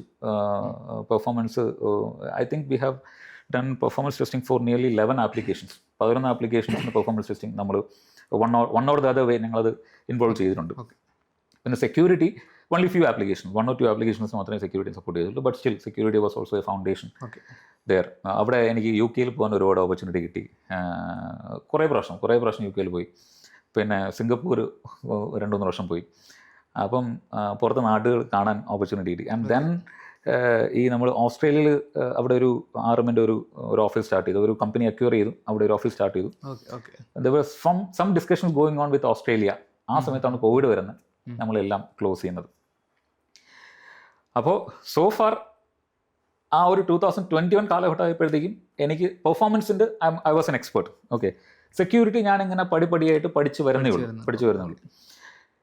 എന്നിട്ട് ഞാൻ എന്താ ചെയ്യുന്ന പറഞ്ഞാൽ ഈ RM എന്ന് 2021 ആകുമ്പോഴത്തേക്കും കമ്പനിയുടെ കൾച്ചർ കംപ്ലീറ്റ് അങ്ങ് മാറി. എല്ലാ ഓർഗനൈസേഷനും പോലെ ഒരു ട്രാൻസിഷൻ സമയമാകുമ്പോൾ കമ്പനിയുടെ കൾച്ചർ മാറും. അപ്പോൾ എന്താ സംഭവിക്കുന്നത്, നമുക്ക് നമ്മുടെ കൂടെയുള്ള ആൾക്കാരൊന്നും, അല്ലെങ്കിൽ ഞങ്ങൾ 2015 സ്റ്റാർട്ട് ചെയ്ത ആൾക്കാരൊന്നും നമ്മുടെ കൂടെ ഇല്ല. ഞങ്ങൾ മുകളിലും ആളില്ല, നമ്മുടെ താഴെ ആൾക്കാരില്ല, നമ്മൾ മാത്രം ഒറ്റയ്ക്കുന്നൊരു ഫീൽ വരും. പിന്നെ അതുപോലെ തന്നെ ആ സമയത്ത് ഭയങ്കര ജമ്പിങ് ആയിരുന്നല്ലോ, ആൾക്കാർ അങ്ങോട്ടും ഇങ്ങോട്ടും ചാടുന്നത്, ഭയങ്കര ഹൈക്ക് കൊടുത്ത ഓരോ ആൾക്കാർ പോകുന്നുണ്ടല്ലോ. അപ്പം there was a moment when I realized that the person who was sitting next to me or sitting along or working along with me was a developer like 3.5 years of experience. പുള്ളിക്കാരമായിരുന്ന സാലറിയും 15 വർഷമുള്ള എനിക്ക് എൻ്റെ salary almost സിമിലറാണ്. That really hurted me. എൻ്റെ ego ഹർട്ടായി, സഹിക്കാൻ പറ്റിയില്ല എനിക്ക്. അപ്പോൾ എന്ത് ചെയ്യണം, ഇതിങ്ങനെ ശരിയാവും. അവന് 3 വർഷത്തെ എക്സ്പീരിയൻസ് അല്ലേ ഉള്ളൂ. അവൻ എന്താ ചെയ്യുന്നത്, ഇവിടെ ഡെവലപ്പറായിട്ട് വർക്ക് ചെയ്യുന്നു. അപ്പം ഞാനിവിടെ 15 വർഷമായിട്ട് എക്സ്പീരിയൻസ്, ഞാൻ എന്താ ചെയ്യുന്നത്, and I am on niche skill. ഇപ്പം എൻ്റെ നീഷ്യ സ്കില്ലാണ്, നോർമൽ ഡെവലപ്മെൻ്റ് ഒന്നുമില്ല. പിന്നെ എന്തുകൊണ്ട് നടക്കുന്നില്ല? Then I talk to my manager. എൻ്റെ മാനേജറിൻ്റെ ചോദിച്ചു, എൻ്റെ ഞാൻ HR സംസാരിച്ചു. Everyone was a family. ഇപ്പം RMൻ്റെ ആ സമയം എന്ന് പറഞ്ഞാൽ അതൊരു ഒരു ഒരു ഒരു ഫാമിലി തന്നെയാണ്, മനസ്സിലാവുന്നുണ്ട്. ഇപ്പം എൻ്റെ വീട്ടിൽ നടക്കുന്ന ഒരു കാര്യം വരെ ആ ഒരു ഗ്രൂപ്പിന് അറിയാം, മനസ്സിലാവുന്നുണ്ട്. ഒരു മോർ ദാൻ ഫ്രണ്ട്ഷിപ്പ് എന്ന് പറയത്തില്ല, ആ ഒരു രീതിയിലാണ്. ഇപ്പം ഒരു കാര്യം പറഞ്ഞില്ലെങ്കിൽ തന്നെ അറിഞ്ഞുകൊണ്ട് വീട്ടിലെല്ലാവരും വരും. ഓക്കെ, ആ ഒരു സെറ്റപ്പാണ്. അപ്പോൾ ദെൻ വി റിയലൈസ് ദാറ്റ് ഈ ഒരു ട്രാൻസിഷൻ, കോവിഡ് സമയത്ത് എല്ലാ കമ്പനിയിലുണ്ടായ ട്രാൻസിഷൻ നമുക്കൊരു സ്റ്റേജിനപ്പുറം even the managers couldn't do anything. They were helpless. They really wanted to help me, but they were helpless.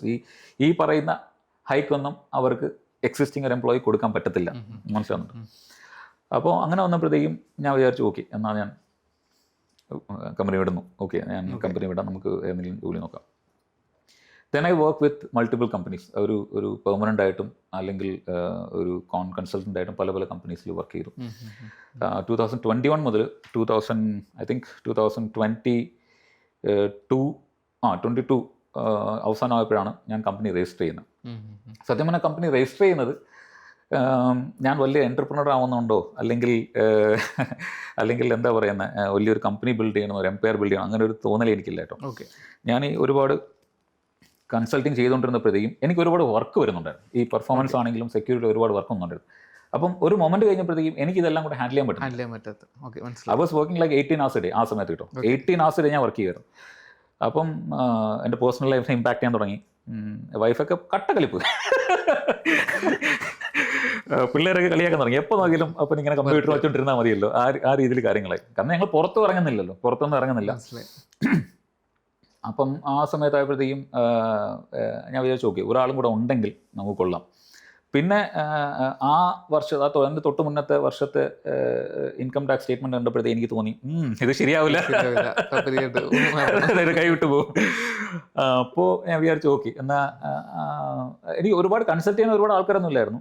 എൻ്റെ ഒരു ഫ്രണ്ട് ഉണ്ട്, ഷ്യാം എന്നാണ്. പുള്ളിക്കാരൻ ഒരു ട്രാവൽസൊക്കെ വെച്ച് നടത്തുന്ന ടീമാണ്. അപ്പോൾ എൻ്റെ സ്കൂളിൽ പഠിക്കുന്ന കൂട്ടത്തിൽ ഒരു ഇപ്പോഴും എൻ്റർപ്രണർ ആയിട്ടുള്ള ഒരാൾ പുള്ളിക്കാരനെ വിളിച്ചപ്പോൾ ആൾ പറഞ്ഞു, എടാ നീ ഒരു കമ്പനിയായിട്ട് രജിസ്റ്റർ ചെയ്തോ, എന്നിട്ട് അതുവഴി ബാക്കിയെല്ലാം ഡീൽ ചെയ്താൽ മതി, കാര്യങ്ങളൊക്കെ ശരിയാവുമെന്ന് പറഞ്ഞു. ഓക്കെ, അപ്പോഴാണ് കമ്പനിയെക്കുറിച്ച് ആലോചിക്കുന്നത്. അപ്പം ഇവൻ പറഞ്ഞു എന്ന് പറഞ്ഞു, ഞാൻ കമ്പനി പോയി രജിസ്റ്റർ സ്റ്റാർട്ട് ചെയ്യുന്നു. അപ്പം ഞാനും വൈഫും കൂടെ ഒരു പാർട്ട്നേഴ്സായി സ്റ്റാർട്ട് ചെയ്യുന്നു. എന്നിട്ട് നമ്മൾ കമ്പനി 2022 ഒക്ടോബറിലാണ് നമ്മൾ കമ്പനി രജിസ്റ്റർ ചെയ്യുന്നത്. ഓക്കെ, അപ്പോൾ ആ സമയത്ത് ഞാൻ ഒരുപാട് വർക്ക് ചെയ്യുന്നുണ്ട് കേട്ടോ, ഒരുപാട് കാര്യങ്ങളൊക്കെ നടക്കുന്നുണ്ട്. പിന്നെ കുറച്ച് കഴിഞ്ഞപ്പോഴത്തേക്കും ഞങ്ങൾ 2022 ഒക്ടോബറിൽ രജിസ്റ്റർ ചെയ്യുന്നു. 23 ആയപ്പോഴത്തേക്കും ഞാൻ എൻ്റെ ഫസ്റ്റ് എംപ്ലോയി ഹയർ ചെയ്യുന്നു. ഓക്കെ, 23 ഫസ്റ്റ് എംപ്ലോയി വരുന്നത്.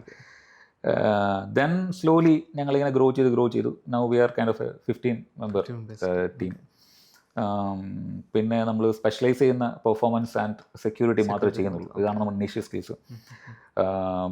പിന്നെ എന്താ പറയുന്നത്, ആ ഒരു ജേണി ഇപ്പോഴും എനിക്കിപ്പം ഒരു ഫേം എനിക്ക് ഉണ്ടെന്നും, അല്ലെങ്കിൽ ഈ 15 പേര് എൻ്റെ ടീമിൽ ഉണ്ടെന്നും എനിക്ക് ഉൾക്കൊള്ളാൻ പറ്റുന്നില്ല. ചില സമയത്ത് നമുക്കത് നോക്കാൻ പറ്റുന്നില്ല. മനസ്സിലായി.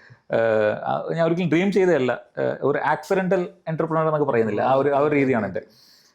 ഇപ്പോഴും ഞാനൊരു ബിസിനസ് മാൻ ഒന്നുമല്ല കേട്ടോ. ഞാൻ ബിസിനസ് രീതിയിൽ അങ്ങനെ ഇപ്പം എൻ്റെ അടുത്ത് ബിസിനസ്സിൻ്റെ ടേംസ് ആൻഡ് ടെക്നോളജീസ് എനിക്ക് അറിയത്തില്ല. പക്ഷേ അതേസമയത്ത് സൈബർ സെക്യൂരിറ്റി എന്ന് ചോദിക്കും, ഞാൻ പറഞ്ഞുതരാം. പെർഫോമൻസ് എന്ന് ചോദിച്ചാൽ ഞാൻ പറഞ്ഞുതരാം. ഞാനൊരു ടെക്കിയാണ്, ഇപ്പോഴും ടെക്നോളജി സൈഡ് സൊല്യൂഷൻ പ്രൊവൈഡറാണ്. നിങ്ങൾക്ക് എന്തെങ്കിലും പ്രശ്നമുണ്ട്, ഒരു കസ്റ്റമർ വരുന്നത് എനിക്ക് എന്തെങ്കിലും പ്രശ്നമുണ്ടെങ്കിൽ ഐ ക്യാൻ സോൾവ് ദം. പക്ഷേ എൻ്റെ ഒരു പെട്ടെന്ന് ചോദിക്കും ഇത് എത്ര രൂപയാണെന്ന് ചോദിച്ചാൽ എനിക്ക് കുറേ പ്രശ്നം ആലോചിക്കേണ്ടി വരും, മനസ്സിലാവുന്നുണ്ട്. അങ്ങനെ ഇപ്പോഴും ഞാനൊരു സക്സസ്ഫുൾ എൻ്റർപ്രണർ ആണെന്ന് ചോദിച്ചാൽ സക്സസ്ഫുൾ എൻ്റർപ്രണർ എന്ന് പറയുന്നത് നല്ലൊരു ബിസിനസ് മാൻ ആയിരിക്കണം, മനസ്സിലാവുന്നുണ്ട്. അപ്പം ഞാൻ ആ ബിസിനസ് മാൻ ആയിട്ടില്ല, എൻ്റെ ഒരു ഗ്രോയിങ് സ്റ്റേജാണ്. But I can definitely tell you that I am a good technical solution provider, മനസ്സിലാവുന്നുണ്ട്. പെർഫോമൻസ് എഞ്ചിനീയറിംഗ് സത്യം പറയുന്നതിന് ഒറ്റ വാക്കിൽ ഉത്തരമില്ല. അതിനൊരു ഉദാഹരണം പറയുകയാണെങ്കിൽ നമ്മുടെ കോവിഡ് കാലഘട്ടത്തിൽ ഈ ബെവ്കോ എന്ന് പറഞ്ഞ ഒരു ആപ്പ് സർക്കാർ ഇറക്കിയത് ഓർമ്മയുണ്ടോ? ഉണ്ട്. അപ്പോൾ അത് ബുക്ക് ചെയ്യാനായിട്ട് അത് പൊളിഞ്ഞുപോയി. എന്തുകൊണ്ടാണ് ഫെയിൽ ആയത്? അത്രയും ആൾക്കാർ പെട്ടെന്ന് ഇത്രയും ആൾക്കാർ കയറിയപ്പോഴത്തേക്കും ഈ ആപ്ലിക്കേഷന് ഹോൾഡ് ചെയ്യാൻ പറ്റില്ല, ഇൻഫ്രാസ്ട്രക്ചർ സപ്പോർട്ട് ചെയ്യുന്നില്ല, അതുകൊണ്ട് തകർന്നു. ഓക്കെ, ഇങ്ങനെ വരാതിരിക്കണമെങ്കിൽ പെർഫോമൻസ് എഞ്ചിനീയറിംഗ് ചെയ്യണം. ഓക്കെ, മനസ്സിലായി. വളരെ സിമ്പിളാണ്, മനസ്സിലാവുന്നുണ്ട്. ഇതാണ് പെട്ടെന്ന് റിലേറ്റ് ചെയ്യാൻ പറ്റുന്ന എക്സാമ്പിൾ. അപ്പോൾ ഈ ഹെവി ട്രാഫിക് വരാൻ സാധ്യതയുള്ള വെബ്സൈറ്റ്സിൽ ഈ ട്രാഫിക് വരുമ്പോഴത്തേക്കും ആപ്ലിക്കേഷൻ തകരാതിരിക്കണമെങ്കിൽ you have to come to us, we will help you. Okay, മനസ്സിലായി. എന്തൊക്കെ ചെയ്യണം ഇങ്ങനെ. അപ്പോൾ ഞങ്ങൾ എന്താ ചെയ്യണമെന്ന് പറഞ്ഞാൽ ഇതൊരു വർക്ക് ലോഡ് മോഡലിംഗ് എന്ന് പറയും. അപ്പോൾ ഞങ്ങൾ കണക്കെടുക്കും എത്ര ആൾക്കാർ ഇതിൻ്റെ അത് വിസിറ്റ് ചെയ്യാൻ സാധ്യതയുണ്ട്. ഓക്കെ, എന്നിട്ട് ഇതിനെ ഫുള്ള് മോക്ക് ചെയ്യും നമ്മൾ. ഈ ഇപ്പോൾ 1,00,000 ആൾക്കാർ ഇതിൻ്റെ അകത്ത് കയറാൻ സാധ്യത ഉണ്ടെങ്കിൽ 1,00,000 ആൾക്കാർ കയറുന്നതായിട്ട് നമ്മൾ ഇതിനെ മോക്ക് ചെയ്തിട്ട് എവിടെയൊക്കെയാണ് ഇതിൻ്റെ ബോട്ടിൽ നെക്സ് കണ്ടുപിടിക്കും. ഓക്കെ, അപ്പോൾ അതിപ്പം ഈ ആപ്ലിക്കേഷൻ എത്ര ടൈമാണ് നിൽക്കുന്നത്, എന്തൊക്കെ ആക്ഷൻസ് ആണ് ചെയ്യുന്നത്, ഇത് കംപ്ലീറ്റ് മോക്ക് ചെയ്യും. നമ്മൾ കംപ്ലീറ്റ് മോക്ക് ചെയ്യാതെ അറിയാൻ പറ്റത്തുള്ളൂ, അല്ലേ? നമ്മൾ ടെസ്റ്റ് ചെയ്താലേ അറിയാൻ പറ്റുള്ളൂ. ഈ നമ്മുടെ എന്താ പറയുന്ന ഈ സ്ട്രെങ്ത് ടെസ്റ്റ് എന്നൊക്കെ പറഞ്ഞാൽ നമ്മുടെ സിവിലിലൊക്കെ ചെയ്തില്ല, കണ്ടില്ലേ? ഈ പാലൊക്കെ ടെസ്റ്റ് ചെയ്യാൻ, അല്ലെങ്കിൽ ഇപ്പം തന്നെ നമ്മുടെ ബൈപ്പാസിൽ മറ്റേ ഇതൊക്കെ ചെയ്യാൻ വേണ്ടി കുറെ കല്ലൊക്കെ എടുത്ത് ചെയ്യുന്നത് സെയിം. അതിന് സ്ട്രെസ് കൊടുക്കുന്നു, ഇത് പൊട്ടുന്നുണ്ടോ ഇല്ലെന്ന് നമുക്കറിയാം. ഡിജിറ്റലി നമ്മൾ ചെയ്യും, ഇത്രയേ ഉള്ളൂ. അപ്പം ഇത് ഈ പറയുന്ന സംഭവമാണ് പെർഫോമൻസ് ടെസ്റ്റിംഗ്. നമ്മൾ ടെസ്റ്റ് ചെയ്തിട്ട് ഇത് ഹോൾഡ് ചെയ്യാൻ പറ്റുമോ, അല്ലെങ്കിൽ ഇതിന് ട്രാഫിക് ഇതിന് പറ്റുമോ ഇല്ലയോ എന്ന് പറയുന്നതാണ് performance testing. Performance engineering going to the next level, മനസ്സിലാവുന്നുണ്ടോ? പെർഫോമൻസ് എഞ്ചിനീയറിംഗ് എന്താണെന്ന് പറഞ്ഞാൽ ഞങ്ങളൊരു ആപ്ലിക്കേഷൻ സ്റ്റാർട്ട് ചെയ്യുമ്പോൾ, ആപ്ലിക്കേഷൻ ചിന്തിക്കുമ്പോൾ തന്നെ നമ്മൾ performance starting from the design implement ചെയ്ത് ചെയ്യുന്നു. ഇപ്പോൾ സാധാരണ എന്താ ചെയ്യുന്ന പറഞ്ഞാൽ ഞങ്ങളൊരു ആപ്ലിക്കേഷൻ ഇപ്പോൾ സ്റ്റാർട്ടപ്സിലൊക്കെ സാധാരണ നടക്കുന്ന ഒരു സംഭവം എന്ന് പറഞ്ഞാൽ സ്റ്റാർട്ടപ്പിലെ ആൾക്കാരൊക്കെ ഒരു ആപ്ലിക്കേഷൻ ഡെവലപ്പ് ചെയ്യുന്നു. ഓക്കെ, സേ ഇപ്പോൾ ഞങ്ങളൊരു B2C ആപ്ലിക്കേഷനെ കുറിച്ച് പറയാം, ഒരു MVP ഡെവലപ്പ് ചെയ്യുന്നു. അല്ല, അതിനുശേഷം ആപ്ലിക്കേഷൻ ഫുൾ ഡെവലപ്പ് ചെയ്ത് കഴിഞ്ഞു, റിലീസിങ് ചെയ്ത് കഴിഞ്ഞു. റിലീസ് ചെയ്യുമ്പോഴാണ് ഇവർ മനസ്സിലാവുന്നത് ഈ ട്രാഫിക് വരുമ്പോഴത്തേക്ക് ഈ ആപ്ലിക്കേഷൻ ഹോൾഡ് ചെയ്യാൻ പറ്റുന്നില്ല. ഓക്കെ, എന്നിട്ട് ഇവരെന്ത് ചെയ്യും? ഇതിനെ റീവർക്ക് ചെയ്യുമ്പോൾ പലപ്പോഴും എന്താ സംഭവിക്കുന്നത്, ഇതിന് ആർക്കിടെക്ചർ വരെ റീവർക്ക് ചെയ്യേണ്ടി. അപ്പോൾ അതിന് എത്ര കോസ്റ്റ് ആണെന്ന് ആലോചിക്കും. അവർ റെപ്യൂട്ടേഷൻ ഇമ്പാക്റ്റ് ആയില്ലേ? ഇപ്പോൾ ഒരു പുതിയ സ്റ്റാർട്ടപ്പ് ഒരു B2C ആപ്ലിക്കേഷൻ നമ്മൾ ലോഞ്ച് ചെയ്യുന്നു, ഭയങ്കര മാർക്കറ്റിംഗ് കൊടുത്ത് ലോഞ്ച് ചെയ്ത് അന്നത്തെ ദിവസം തന്നെ ഈ ആപ്ലിക്കേഷൻ ലോഡ് ആവുന്നില്ല. എന്തായിരിക്കും അതിൻ്റെ റെപ്യൂട്ടേഷൻ? മനസ്സിലായി, പോയില്ലേ? ബ്രാൻഡ് ഇമേജ് പോയില്ലേ? പിന്നെ അവരെ ബ്രാൻഡ് കേൾക്കുമ്പോൾ അന്ന് നിങ്ങൾ പൊട്ടിയ ആപ്ലിക്കേഷൻ, ഇപ്പോൾ ബെവ്കോ എന്ന് പറയുമ്പോൾ ഓർക്കുന്നില്ലേ? എന്തുകൊണ്ടാണ് ഓർക്കുന്നത്? ആപ്ലിക്കേഷൻ്റെ ഫീച്ചർ ഉണ്ടാണോ? അല്ല, ഫെയിലർ ഉണ്ടാണോ എല്ലാവരും ഓർക്കുന്നത്. അപ്പോൾ ഇതുപോലെ ഒരു ഫെയിലർ ഉണ്ടാവും, എസ്പെഷ്യലി ട്രാഫിക് വരുന്ന ഒരു സൈറ്റ് ആണെങ്കിൽ. അപ്പം ഇതിനെ ഒരുപാട് ടെക്നിക്കൽ പറഞ്ഞ് ബോറടിപ്പിക്കുന്നില്ല. ഇതിന് മൊത്തം 3 ലെവലാണ് ഉള്ളത്. ഒന്നെന്ന് പറഞ്ഞാൽ നമുക്ക് ഈ ഫ്രണ്ട് എൻഡ് ആപ്ലിക്കേഷൻ, അതായത് ഞങ്ങൾ കാണുന്ന ഒരു വ്യൂ, ഒരു യൂസർ കാണുന്ന വ്യൂ, അത് നമ്മൾ വെബ്സൈറ്റ് ആയിരിക്കാം അല്ലെങ്കിൽ മൊബൈൽ ആപ്പ് ആയിരിക്കാം, നമ്മൾ കാണുന്ന ഒരു യൂസർ ഇന്റർഫേസ് എന്ന് പറയും. അതിന് പെർഫോമൻസ് ബോട്ടിൽനെക്സ് വരാം. പിന്നെ ഉള്ളത് നടുക്കൊരു ലെയർ, ഇതിനെ API ലെയർ എന്ന് പറയും. API ലെയറിലും പെർഫോമൻസ് ബോട്ടിൽനെക്സ് വരാം. പിന്നെ ഡേറ്റാബേസ് ബാക്കെൻഡ്, ഡേറ്റാബേസിന് വരാം. അപ്പോൾ ഇത് എവിടെയാണ് വരുന്നതെന്ന് കണ്ടുപിടിച്ച് കൊടുക്കുന്നതാണ് പെർഫോമൻസ് എഞ്ചിനീയർ. ഓക്കെ, അതിപ്പോൾ ഞങ്ങൾ ടെസ്റ്റിംഗ് ചെയ്യുന്ന പോലെ ഇത് വർക്ക് ചെയ്യുന്നുണ്ടോ, വർക്ക് ചെയ്യുന്നില്ല. ഇപ്പോൾ പെർഫോമൻസ് ടെസ്റ്റിംഗ് ആണെങ്കിൽ ഇത് വർക്ക് ചെയ്യുന്നില്ല എന്ന് പറഞ്ഞാൽ അതുപോലെ വർക്ക് ചെയ്യുന്നില്ല, കൊണ്ടുപോയിക്കുമെന്ന് പറയും.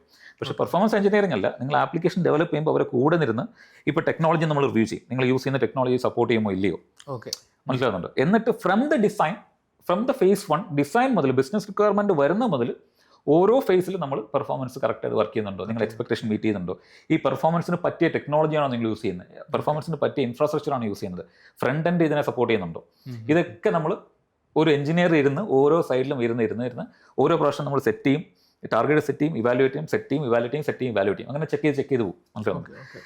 പക്ഷേ പെർഫോമൻസ് ടെസ്റ്റിംഗ് അങ്ങനെയല്ല. ഞാൻ പറഞ്ഞില്ലേ, യെസ് ഓർ നോ, ഫെയിൽ ആയോ ഇല്ലേ. പക്ഷെ എവിടെ ഫെയിൽ ആയെന്ന് പോലും പലർക്കും പെർഫോമൻസ് ടെസ്റ്റിംഗിൽ പറയത്തില്ല. മനസ്സിലായി. ഫെയിൽ ആയെന്നേ പറയത്തുള്ളൂ. അപ്പം ഡെവലപ്പേഴ്സ് ഇങ്ങനെ അയ്യോ ഇത് ഫെയിലായി, എവിടെ ഫെയിലായി അറിയത്തില്ല, എങ്ങനെ ഫെയിലായി അറിയത്തില്ല, ഫെയിലായെന്നേ പറയുന്നു. പക്ഷേ ആസ് എൻ എഞ്ചിനീയർ ഇവൻ പോയി എവിടെയാണ് ഇതിൻ്റെ റൂട്ട് കോസ് എന്ന് അവൻ പിക്ക് ചെയ്ത് തരും. മനസ്സിലായി. API-യിലാണോ റൂട്ട് കോസ്, ഡേറ്റാബേസിലാണോ, ഇല്ല ഒന്നുമില്ല ഇൻഫ്രാസ്ട്രക്ചറിലാണോ പൊട്ടിയത് എന്ന് പറയാൻ പറ്റും. ഓക്കെ. ഈ വെബ് ആർക്കിടെക്ചർ എന്താണ്? ഞാൻ പല ഡെവലപ്പേഴ്സിന് ചോദിച്ചിട്ടും കറക്റ്റ് ആൻസർ കിട്ടിയിട്ട്. ഓക്കെ, ഇത് തന്നെയാണ് ബേസിക്കലി. ഇപ്പം ഞങ്ങളൊരു ഒരു വെബ് ആപ്ലിക്കേഷൻ എടുക്കുകയാണെങ്കിൽ നേരത്തെ പറഞ്ഞാൽ ഒരു 3 ലെയർ തന്നെയാണ് ഇതിൻ്റെ മെയിൻ സാധനം എന്ന് പറയുന്നത്. അതായത് ഒരു ഫ്രണ്ട് എൻഡ്, ഒരു UI ലെയർ ഉണ്ട്, പിന്നെ ഒരു മിഡിൽ ടയർ ഉണ്ട്, ഈ API എന്ന് പറയും. അതാണ് നമ്മൾ .NET എന്നൊക്കെ പറയുന്നത്. ഇതാണ് ആ ഒരു മിഡിൽ ടയർ എന്ന് പറയുന്നത്. നമ്മൾ റിയാക്ട് എന്ന് പറയുന്നതാണ് ഫ്രണ്ട് എൻഡ് എന്ന് പറയുന്നത്. പിന്നെ ഡേറ്റാബേസ് എന്നാണ് ബാക്ക് എൻഡ്. ഇപ്പോൾ ഈ 3 എണ്ണം ചേർന്ന ഒരു ആപ്ലിക്കേഷൻ പറയും. ഓക്കെ, ഓരോ ലെയറിൽ ഒരു ആപ്ലിക്കേഷൻ. അപ്പോൾ ഓരോ ലെയറിലും നമ്മൾ ഓരോ ലെയർ ഓഫ് ടെക്നോളജി ആയിരിക്കും നമ്മൾ യൂസ് ചെയ്യാം.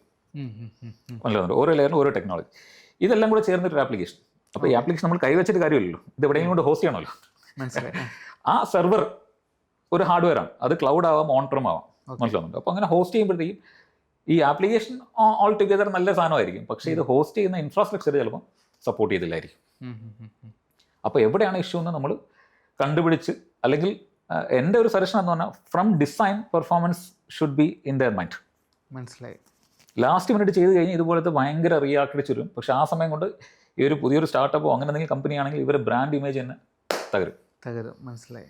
ഇതാണ് പെർഫോമൻസ് എഞ്ചിനീയറിംഗ് ഒരു ഹൈ ലെവൽ എന്ന് പറയുന്നത്.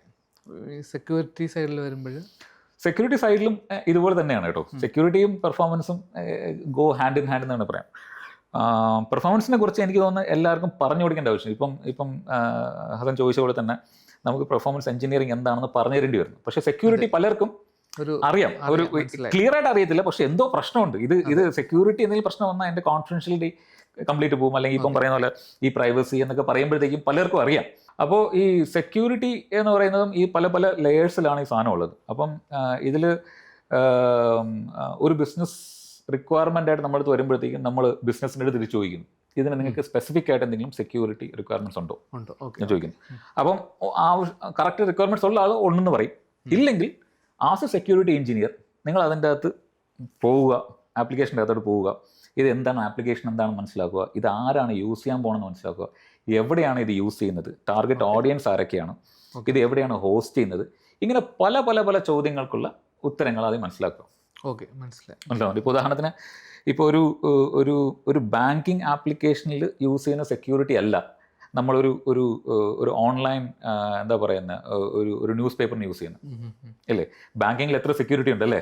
നമുക്ക് യൂസർ നെയിം, പാസ്വേഡ്, ഓതന്റിക്കേഷൻ അത് ഇത് ചപ്പും ചോറുണ്ട്. പക്ഷെ ഞങ്ങൾ മനോരമ ഓൺലൈൻ ആയിട്ട് നോക്കുമ്പോൾ ഒരു പ്രശ്നമില്ല, ചുമ്മാ കയറി നോക്കണം. അപ്പോൾ രണ്ടിൻ്റെയും സെക്യൂരിറ്റി വേറെയാണ്. ഒരു ബിസിനസ് അനുസരിച്ചിട്ട് സെക്യൂരിറ്റി മാറിക്കൊണ്ടിരിക്കും.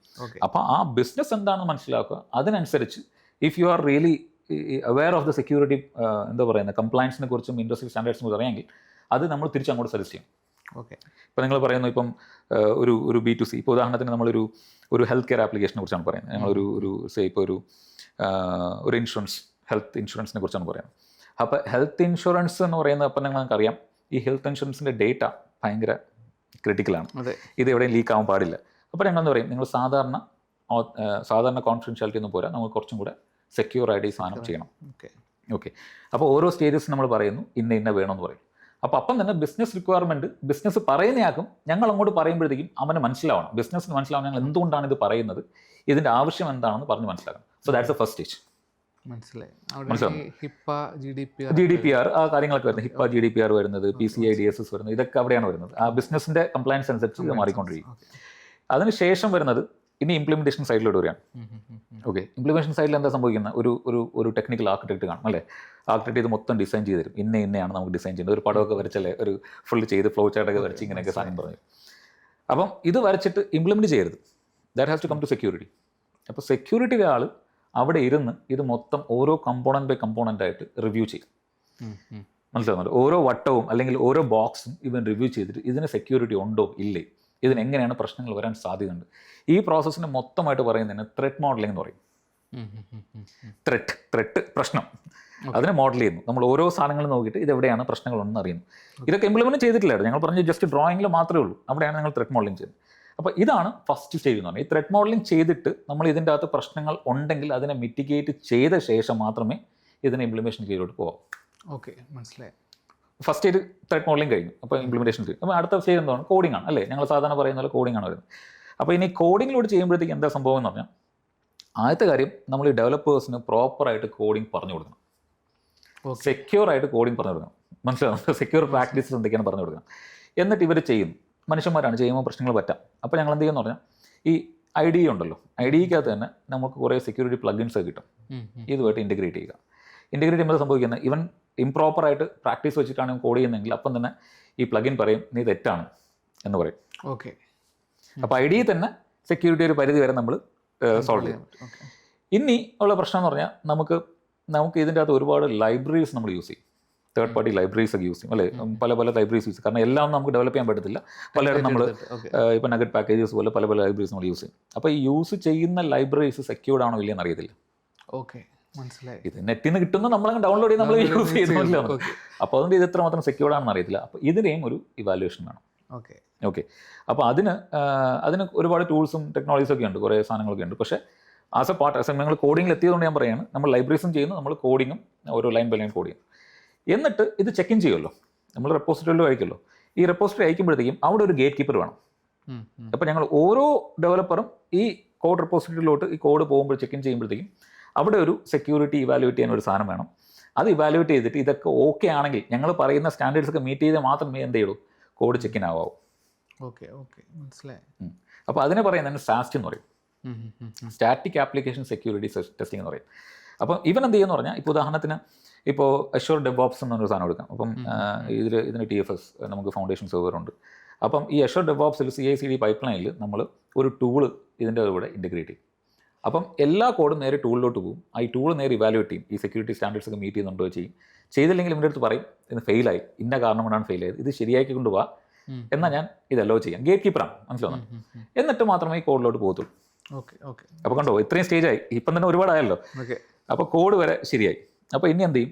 ഇനി അടുത്ത സ്റ്റേജ് എന്തോ, സാധാരണ സോഫ്റ്റ്വെയറിൽ അടുത്ത സ്റ്റേജ് എന്ന് പറയുന്നത് ടെസ്റ്റിംഗ് ആണ്. ഒരു ഫംഗ്ഷണൽ ടെസ്റ്റർ വന്നിട്ട് നിങ്ങൾ ഉദ്ദേശിച്ച രീതിയിൽ ഫംഗ്ഷനാലിറ്റി വർക്ക് ചെയ്യുന്നുണ്ടോ ഇല്ലയെന്ന് നോക്കും. ഇപ്പം യൂസർ നെയിം പാസ്വേഡ് അടിക്കുമ്പോഴത്തേക്കും കയറാൻ പറ്റുന്നുണ്ടോ ഇല്ലയെന്ന് നോക്കും. മനസ്സിലാവും? ഇതാണ് ടെസ്റ്റ് ചെയ്യുന്നത്. ഈ ഫംഗ്ഷണൽ ടെസ്റ്റിംഗ് ചെയ്ത് കഴിഞ്ഞ് ഇവൻ പറയുന്നു ഈ ഫംഗ്ഷനാലിറ്റി ബിസിനസ് പറഞ്ഞ പോലെ വർക്ക് ചെയ്യുന്നുണ്ട്. അടുത്ത് വരുന്ന സെക്യൂരിറ്റി വരുന്നു. ഓക്കെ, നിങ്ങൾ പറഞ്ഞു ഇതൊക്കെ ശരിയാണ്. ആദ്യം നമ്മൾ ചെയ്യുന്നതെന്ന് പറഞ്ഞാൽ, ഞങ്ങൾ പറഞ്ഞ രീതിയിൽ സെക്യൂരിറ്റി ഇംപ്ലിമെൻറ്റ് ചെയ്തിട്ടുണ്ടോ ഇല്ലയെന്ന് വാല്യൂറ്റ് ചെയ്യും. ഞങ്ങൾ ഓൾറെഡി ബിസിനസ്, ഞാൻ നേരത്തെ പറഞ്ഞല്ലോ, ബിസിനസ് റിക്വയർമെൻറ്റ് തന്നെ പറയും. നേരത്തെ പറഞ്ഞ HIPAA കംപ്ലൈൻസ് ഉണ്ടോ, അല്ലെങ്കിൽ GDPR അനുസരിച്ച് ഡെവലപ്പ് ചെയ്തിട്ടുണ്ടോ, അല്ലെങ്കിൽ PCI DSS അനുസരിച്ച് ഡെവലപ്പ് ചെയ്തിട്ടുണ്ടോ, ഇതൊക്കെ ചെയ്തിട്ടുണ്ടോ. അതിനുശേഷമാണ് എന്താ സംഭവിക്കുന്നത്, ഒരു സെക്യൂരിറ്റി എഞ്ചിനീയറായിട്ട് അവൻ അതിൻ്റെ ചിന്തിക്കുന്നത്. അവിടെയാണ് ഒരു ഹ്യൂമൻ ടച്ച് വരുന്നത്. ഹ്യൂമൻ ടച്ച് വന്നിട്ട് അവൻ്റെ കഴിവനുസരിച്ച്, സ്കിൽ അനുസരിച്ചിട്ട് ഇതിനെങ്ങനെയൊക്കെ പൊളിക്കാൻ പറ്റും നോക്കും. അവനവിടെ ഹാക്കറാവും. ഓക്കെ, ആദ്യം നേരത്തെ ഒരു സ്റ്റാൻഡേർഡ് വെച്ചിട്ടുണ്ട്. ഈ സ്റ്റാൻഡേർഡ് അനുസരിച്ച്, ചെക്ക് ലീസ്റ്റ് അനുസരിച്ച് ഈ സാധനങ്ങൾ വർക്ക് ചെയ്യുന്നുണ്ടോ ഇല്ലയോ നോക്കുന്നു. അവിടെ അവൻ ഹാക്കറായി. ഒരു ഹാക്കറിൻ്റെ കയ്യിൽ ഇത് കിട്ടിക്കഴിഞ്ഞാൽ ഇതെങ്ങനെ യൂസ് ചെയ്യും, ഇതെങ്ങനെ പൊളിക്കും എന്ന രീതിയിൽ ഫുൾ ആപ്ലിക്കേഷനിലാണ് പറയുന്നത്. അവൻ ചെറിയൊരു മോഡ്യൂളാണ് പറയുന്നത്. ഇങ്ങനെ മോഡ്യൂൾ ചെയ്യാൻ പല സെക്യൂരിറ്റി എഞ്ചിനീയേഴ്സ് കാണും. ഇവർ ഫുൾ ഇവാലുവേറ്റ് ചെയ്തിട്ട് വിടും. ഓക്കെ. അപ്പോൾ എന്ത് ചെയ്യും, ഈ പല പാർട്സിലായിട്ടായിരിക്കും ചെയ്തിരിക്കുന്നത്. പല കോഡ് കാണും, പല കമ്പോണൻസ് കാണും. ഇനി ഈ ആപ്ലിക്കേഷൻ മൊത്തം ഡെവലപ്പ് ചെയ്ത് കഴിഞ്ഞു ഇത് പല സ്പ്രിൻറ്റിലായിട്ടായിരിക്കും നടക്കുന്നത്. ഇപ്പോൾ ഒരു 10 സ്പ്രിൻ്റ് ആയിരിക്കും. ഇപ്പോൾ ഓരോ സ്പ്രിൻറ്റിലും നമ്മളിങ്ങനെ ഡെവലപ്പ് ചെയ്ത് ഇതുപോലെ തന്നെ ചിലപ്പോൾ 5 സ്പ്രിൻ്റ് ടീം കാണും. ഓക്കെ, 5 സ്പ്രിൻ്റ് ടീം 10 സ്പ്രിൻറ്റിലായിട്ട് ഡെലിവർ ചെയ്യുന്നതായിരിക്കും ഈ ഒരു പ്രോഡക്റ്റ് എന്ന് പറയുന്നത്. അപ്പോൾ ഈ പ്രോഡക്റ്റ് ഏകദേശം കംപ്ലീറ്റ് ആയി. ഓക്കെ, അപ്പം പിന്നെ ഞങ്ങളൊരു ഫംഗ്ഷണൽ സൈഡ് നോക്കുമ്പോഴത്തേക്കും റിഗ്രഷൻ ടെസ്റ്റിംഗ് ഒക്കെ ചെയ്യുന്നു. അവർ പറയുന്നു ഓക്കെ, ഇതിനകത്ത് ഇനി ഒരു എൻട്രി ക്രൈറ്റീരിയ ഫോർ പ്രൊഡക്ഷൻ എന്ന് പറയുന്നത് ഇതിൻ്റെ അകത്തൊരു P1 P2 ഇഷ്യൂ വരാൻ പാടില്ല. P1 P2 high priority or second priority issues ഒന്നും വരാൻ പാടില്ല. അപ്പോൾ വൺസ് ഈ ഫംഗ്ഷണാലിറ്റി ടീം സൈൻ ഓഫ് ചെയ്ത് കഴിഞ്ഞാൽ പിന്നെ വരുന്ന സെക്യൂരിറ്റി എഞ്ചിനീയർ. അവിടെയാണ് vulnerability assessment and penetration testing എന്നൊരു സാധനം വരുന്നത്. VAPT എല്ലാവരും കേൾക്കുന്ന ഒരു വാക്കാണ് VAPT എന്ന്. ഇയാൾ വന്നിട്ട് എന്ത് ചെയ്യും, ഈ നേരത്തെ പറഞ്ഞ സെക്യൂരിറ്റി എഞ്ചിനീയേഴ്സ് ഉണ്ടല്ലോ, ഇവരെല്ലാം ഒരു ടീമായിട്ട് ഇവിടെ വന്നിട്ട് ഇതിനെ മൊത്തത്തിൽ, ഇപ്പോൾ ആപ്ലിക്കേഷൻ മൊത്തത്തിൽ ഇട്ടില്ല, നേരത്തെ ഞങ്ങൾ പാർട്സ് ആയിട്ടാണ് കിട്ടിയത്. ഇതിനെ മൊത്തത്തിലിരുന്ന് ഫുൾ സെക്യൂരിറ്റി ടെസ്റ്റ് ചെയ്തിട്ട് എവിടെയൊക്കെ പൊളിക്കാൻ പറ്റും എവിടെയൊക്കെ മൊത്തം പൊളിച്ച് തിരിച്ച് കൈ കൊടുക്കാം. ഓക്കെ. അല്ല, കാരണം പുറത്തൊരാൾ ചെയ്യുന്നതിനെക്കാളും നല്ലതാണല്ലോ നമ്മൾ ചെയ്യുന്നത്. മനസ്സിലായി. നല്ലതാണ്. അപ്പോൾ അങ്ങനെ ചെയ്ത് കൊടുക്കുന്നു. എന്നിട്ട് ഈ പറയുന്ന പോലെ അതിൻ്റെ അകത്ത് ഈ സെക്യൂരിറ്റി, ഹൈ സെക്യൂരിറ്റി എന്തെങ്കിലും ഇഷ്യൂസ് ഉണ്ടോ ഇല്ലേ അത് ഫിക്സ് ചെയ്തതനുസരിച്ച് ഇത് പ്രൊഡക്ഷനിൽ പോകുന്നു. അപ്പോൾ ഇത്രയും ഞങ്ങൾ സൈക്കിളായി പ്രൊഡക്ഷനിൽ പോകുമ്പോഴത്തേക്കും. അപ്പോൾ ഇത്രയും നേരം നമ്മൾ ടെസ്റ്റ് ചെയ്തത് ടെസ്റ്റിംഗ് എൻവയോൺമെൻറ്റിലാണ് ഇത്രയും നേരം നമ്മൾ ചെയ്തുകൊണ്ടിരുന്നത്. പ്രൊഡക്ഷനിൽ നമ്മൾ ചെയ്തിട്ടേ ഇല്ല. ഓക്കെ. അപ്പോൾ ഇനി പ്രൊഡക്ഷൻ എൻവയോൺമെൻറ്റിൽ പോകുന്നു. പ്രൊഡക്ഷൻ എൻവയോൺമെൻറ്റിൽ നമ്മളൊരു ട്രയൽ റണ്ണായിട്ട്, അത് പബ്ലിക്കിന് ആക്സസിബിൾ കാണത്തില്ല, സെക്യൂരിറ്റി ടീമിന് മാത്രമായിട്ട് ആക്സസ് ചെയ്യാൻ വേണ്ടി ഒരു സ്റ്റേജ് കൊടുക്കും, ഒരു 5 ദിവസം നിങ്ങൾ കൊടുക്കും. ഇപ്പം എന്താ ചെയ്യുന്നത് പറഞ്ഞാൽ ഇത്രയും നേരം ആപ്ലിക്കേഷൻ മാത്രമേ ചെയ്തുള്ളൂ. ഇനി ഞാൻ വന്നിട്ട് ഇവിടുത്തെ എൻവയോൺമെൻറ്റ് മൊത്തം ചെക്ക് ചെയ്യും. അത് ഇൻഫ്രാസ്ട്രക്ചർ, ഇപ്പോൾ സെർവേഴ്സൊക്കെ സെക്യൂർഡ് ആണോ, ഇതിൻ്റെ അകത്ത് കണക്ടിവിറ്റി സെക്യൂർഡ് ആണോ, ഇതിൻ്റെ അകത്ത് സെക്യൂരിറ്റി കൺട്രോൾസ് ഒക്കെ ഉണ്ടോ ഇല്ലേ എന്നൊക്കെ ചെക്ക് ചെയ്തിട്ട് ഇതിന് ഇനി മൊത്തത്തിൽ ആപ്ലിക്കേഷനും നെറ്റ്വർക്കും ഇൻഫ്രാസ്ട്രക്ചറും മൊത്തത്തിൽ ടെസ്റ്റ് ചെയ്തിട്ട് ഇവൻ സൈൻ ഓഫ് ചെയ്താൽ മാത്രമേ ഇത് ഇന്റർനെറ്റിൽ അവൈലബിൾ ആവത്തുള്ളൂ. ഓക്കെ. നമ്മളിപ്പോൾ ഈ കാണുന്ന പല വെബ്സൈറ്റുകളും ഇത് ഈ സ്റ്റേജെല്ലാം കഴിഞ്ഞിട്ടാണ് വന്നിരിക്കുന്നത്. നമ്മൾ വെളിയിൽ നിന്ന് കാണുമ്പോൾ വളരെ സിമ്പിളായിട്ട് തോന്നും. ഓക്കെ. പക്ഷെ എല്ലാവരും വിചാരിക്കും ഇതോടെ തീർന്നു അല്ലേ, തീർന്നല്ലേ, സിനിമ തീർന്നു വിചാരിക്കും. സിനിമ തീർന്നിട്ടില്ല. ഓക്കെ. ഇനിയാണ് നമുക്ക് ഓപ്പറേഷൻസ് വരുന്നത്. ഓക്കെ. അപ്പോൾ ഇതൊരു പ്രോജക്റ്റ് ആയിരുന്നു, പ്രോജക്റ്റ് ഡെലിവർ ചെയ്തു, ഈ ആപ്ലിക്കേഷൻ ലൈവ് ഇപ്പോൾ എല്ലാവരും ആക്സസ് ചെയ്യുന്നുണ്ട്. ഓക്കെ, ഇനി ആക്സസ് ഉണ്ടെന്നാണ്, ഇനിയും സെക്യൂരിറ്റി വേണ്ടേ? അതെ, ഇനിയും സെക്യൂരിറ്റി വേണമല്ലോ. അതിനുവേണ്ടിയാണ് നമ്മൾ സെക്യൂരിറ്റി ഓപ്പറേഷൻസ് എന്ന് പറയുന്നത്. സെക്യൂരിറ്റി ഓപ്പറേഷൻസ് സോക്ക് എന്ന് പറയും, സെക്യൂരിറ്റി ഓപ്പറേഷൻ സെൻറ്റർ എന്നൊക്കെ ഉണ്ട്. ഈ ഓപ്പറേഷൻസ് എന്താ ചെയ്യുന്നത് പറഞ്ഞാൽ ഈ 24/7 ഈ പറയുന്ന വെബ്സൈറ്റ്സും ഇവരുടെ ഇൻഫ്രാസ്ട്രക്ചർ ഉൾപ്പെടെ എല്ലാം മോണിറ്റർ ചെയ്തുകൊണ്ടിരിക്കും. ഞാൻ നേരത്തെ പറഞ്ഞ ഓർമ്മയുണ്ട്, നോക്ക് എന്ന് പറഞ്ഞോട്ടെ, ഞാൻ എൻ്റെ കരിയർ സ്റ്റാർട്ട് ചെയ്ത USTയിൽ നോക്കിലാണ്, മറ്റേ നാസ പോലത്തെ. ഇതുപോലെ സെക്യൂരിറ്റി മോണിറ്റർ ചെയ്യാൻ ഒരു ടീം ഉണ്ടാവും. നമ്മൾ ഈ സിനിമയിൽ കാണുന്ന CCTV ഒക്കെ കാണുന്ന ഒരാൾ കാണുമല്ലോ. അപ്പോൾ ഇതിന് പകരം ഒരുപാട് ടെലിവിഷൻസ് കാണും. അപ്പോൾ ഇതിൻ്റെ അകത്ത് ഓരോ അലേർട്സ് ഒക്കെ വന്നുകൊണ്ടിരിക്കും. ആരെങ്കിലും ഹാക്ക് ചെയ്യാൻ ശ്രമിക്കുന്നുണ്ടോ, അല്ലെങ്കിൽ നമ്മുടെ ഡേറ്റ് എവിടെയെങ്കിലും ബ്രീച്ച് ആവുന്നുണ്ടോ, ഇങ്ങനെ ഫുൾ 24/7 സെക്യൂരിറ്റി മോണിറ്റർ ചെയ്യാൻ ഒരു ടീം തന്നെ ഉണ്ട്. അവരുടെ ജീവിതം ഭയങ്കര കഷ്ടമാണ്, കാരണം 24/7 വർക്ക് ചെയ്യണം. സർവീസ് ഇൻഡസ്ട്രി പോലെയാണ്, രാവിലെയും രാത്രിയും ഉച്ചയ്ക്കും എല്ലാം വർക്ക് ചെയ്യണം, പല ഷിഫ്റ്റിലായിട്ട് വർക്ക് ചെയ്യണം. അപ്പോൾ ഇങ്ങനെ വർക്ക് ചെയ്ത് ഇവർ മോണിറ്റർ ചെയ്തുകൊണ്ട് എന്തെങ്കിലും പ്രശ്നമാണെങ്കിൽ അപ്പോൾ തന്നെ റിപ്പോർട്ട് ചെയ്യുന്നു. ഇത് എൻഡ്ലെസ് ജോബാണ്. ഓക്കെ. ഇതാണ് സെക്യൂരിറ്റി ഓപ്പറേഷൻ. ഇതിൻ്റെ ടൂൾസും ഇതിൻ്റെ ടെക്നോളജീസും ഇതിൻ്റെ ഫ്രെയിംവർക്സും എല്ലാം entirely different from software development. Okay. ഇതിൻ്റെ ടൂൾസൊക്കെ ഭയങ്കര എക്സ്പെൻസീവാണ്. ഇതിനെ എന്താ പറയുന്നത്, ഒരു നല്ലൊരു സ്കിൽഡ് സെക്യൂരിറ്റി ഓപ്പറേഷൻസ് ഗായ് എന്ന് പറയുന്നത് അവന് 360 ഡിഗ്രി അവന് നോളജ് വേണം. അവന് ടെക്നോളജിയെ കുറിച്ച്, സോഫ്റ്റ്വെയർ ഡെവലപ്മെൻറ്റ് എന്താണെന്ന് അറിയണം, ഇതിൻ്റെ അകത്ത് യൂസ് ചെയ്ത ടെക്നോളജി എന്താണെന്ന് അറിയണം, ഓരോ ദിവസവും നമ്മുടെ നാട്ടിൽ നടക്കുന്ന സെക്യൂരിറ്റി ഇവൻറ്റ്സ് എന്താണെന്ന് അറിയണം. ഓക്കെ. അപ്ഡേറ്റഡ് ആയിരിക്കണം, അപ് ടു ഡേറ്റ് ആയിരിക്കണം. എന്നാൽ മാത്രമേ എഫിഷ്യൻ്റ് ആയിരിക്കുള്ളൂ. ഇല്ലെങ്കിൽ he can be easily replaceable by AI. ഇല്ലേ, നമുക്ക് നോളജ് അപ്ഡേറ്റ് ചെയ്യില്ലെങ്കിൽ. അപ്പോൾ അങ്ങനെ സ്കില്ലുള്ള ആൾക്കാരാണ് ഇതിൻ്റെ അകത്ത് ഇരിക്കുന്നത്. ഒരു 24% വർക്ക് ചെയ്താൽ മാത്രമേ നമ്മൾ എന്താ ഞങ്ങൾ വളരെ സിമ്പിളായിട്ട് പറയുകയാണെങ്കിൽ, നമ്മൾ ഇപ്പം റീസെൻ്റ് ആയിട്ട് ഞങ്ങൾ ഏറ്റവും കൂടുതൽ യൂസ് ചെയ്യുന്ന ഓൺലൈൻ ഷോപ്പിംഗ് ആയിട്ട് ഫ്ലിപ്കാർട്ടും ആമസോണും വരെ ഫുൾ 24/7 ഇത് മോണിറ്ററാണ്, ഭയങ്കര മോണിറ്ററാണ്. ഇതിന് എന്താ പറയുന്ന ഒരു മൾട്ടിപ്പിൾ ലെയർ ഓഫ് സെക്യൂരിറ്റി വെച്ചിട്ട്, മൾട്ടിപ്പിൾ ലെയർ ഓഫ് ടൂൾസ് വെച്ചിട്ടൊക്കെയാണ് ഇതിനെ മോണിറ്റർ ചെയ്യുന്നത്. പിന്നെ അത് നെവർ എൻഡിങ് ആയിട്ട് ഇങ്ങനെ പൊയ്ക്കൊണ്ടിരിക്കും, ആപ്ലിക്കേഷൻ ഉള്ള സമയം വരെ ഇത് ചെയ്തുകൊണ്ടിരിക്കും. അപ്പോൾ അതാണ് ആ കഥ അവിടെ അവസാനിക്കുന്നില്ല, ഇങ്ങനെ പൊയ്ക്കൊണ്ടേയിരിക്കും. അതാണ് സെക്യൂരിറ്റി ഓപ്പറേഷൻസ് എന്ന് പറയുന്നത്. മനസ്സിലായി. അപ്പോൾ ഈ വെബ്സൈറ്റൊക്കെ ഹാക്ക് ചെയ്യുമ്പോൾ നമ്മുടെ ഈ ഡാറ്റാസ് മിസ്സാവുമെന്ന് പറയുന്നത്, ഇമെയിൽ ഐ ഡി ഫോൺ നമ്പറും അല്ലാതെ എന്തൊക്കെ ഡാറ്റാസാണ് മിസ്സാകുന്നത്? സത്യം പറഞ്ഞാൽ ഞാനൊരു ഒരു സ്റ്റാൻഡേർഡ് വെച്ച് പറയാം. നമ്മൾ GDPR നേരത്തെ പറഞ്ഞോളൂ, ഞാൻ പറയാം. അപ്പം GDPR എന്ന് പറയുമ്പോഴത്തേക്കും നമുക്ക് പേഴ്സണലി ഐഡൻറ്റിഫയബിൾ ഇൻഫർമേഷൻ, PII എന്നാണ് പറയുന്നത്. എന്നെ പേഴ്സണലായിട്ട് ഐഡൻറ്റിഫൈ ചെയ്യാൻ പറ്റുന്ന എന്ത് ഇൻഫർമേഷനും കോൺഫിഡൻഷ്യൽ ഇൻഫർമേഷനും. ഓക്കെ. എൻ്റെ പേര്, എൻ്റെ ഫോൺ നമ്പർ, എൻ്റെ ആധാർ കാർഡ്, അങ്ങനെ എന്തും ആയിക്കോട്ടെ. ഓക്കെ. എന്നെ പേഴ്സണലായിട്ട് ഈവൻ എൻ്റെ കാസ്റ്റ്, എൻ്റെ റിലീജിയൻ, മനസ്സിലായി, ഞാൻ താമസിക്കുന്ന ലൊക്കേഷൻ, എൻ്റെ അഡ്രസ്സ് ഇല്ലേ, അത് വെച്ച് എന്നെ അറിയാൻ പറ്റില്ലല്ലോ. എന്നെ പേഴ്സണലായിട്ട് അറിയാൻ പറ്റുന്ന എന്ത് കാര്യവും പ്രശ്നം തന്നെയാണ്. മനസ്സിലായി. ഞങ്ങൾ ആദ്യം വിചാരിക്കും നമ്മൾ പേര് മാത്രമേ ഉള്ളൂ. ഇപ്പോൾ ഞങ്ങൾ പേരുള്ള എത്ര ആൾക്കാരുണ്ടല്ലേ. ഇപ്പോൾ എൻ്റെ പേര് അബ്ദുൽ അസീസ്, ഈ പേരുള്ള എത്ര ആൾക്കാരുണ്ട്. ഞങ്ങൾ പണ്ട് ടെലിഫോൺ ഡയഗ്രാം നോക്കുമ്പോഴത്തേക്കും എനിക്ക് തോന്നുന്നു ഒരു 10-15 പേജ് ഫുൾ അബ്ദുൽ അസീസ്, വളരെ കോമൺ നെയിമാണ്. അപ്പോൾ അതുകൊണ്ട് നമ്മളെ പേരാണെങ്കിൽ അതിനാണ് PII എന്ന് പറയുന്നത്. PII ആണെങ്കിൽ അതൊരു പ്രശ്നം തന്നെയാണ്. മനസ്സിലായി. അതിന് ഒരാളുടെ പേര് മാത്രം എടുക്കുമ്പോൾ ഒരു പക്ഷേ പ്രശ്നം കാണത്തില്ലായിരിക്കും. പക്ഷേ ഇതുപോലെ ഒരുപാട് ആൾക്കാരുടെ എടുത്തു കഴിയുമ്പോഴത്തേക്കും ഇവന് ഈ ഡേറ്റ അനലൈസ് ചെയ്തിട്ട് പല കാര്യങ്ങളും ചെയ്യാൻ പറ്റും. ഇപ്പം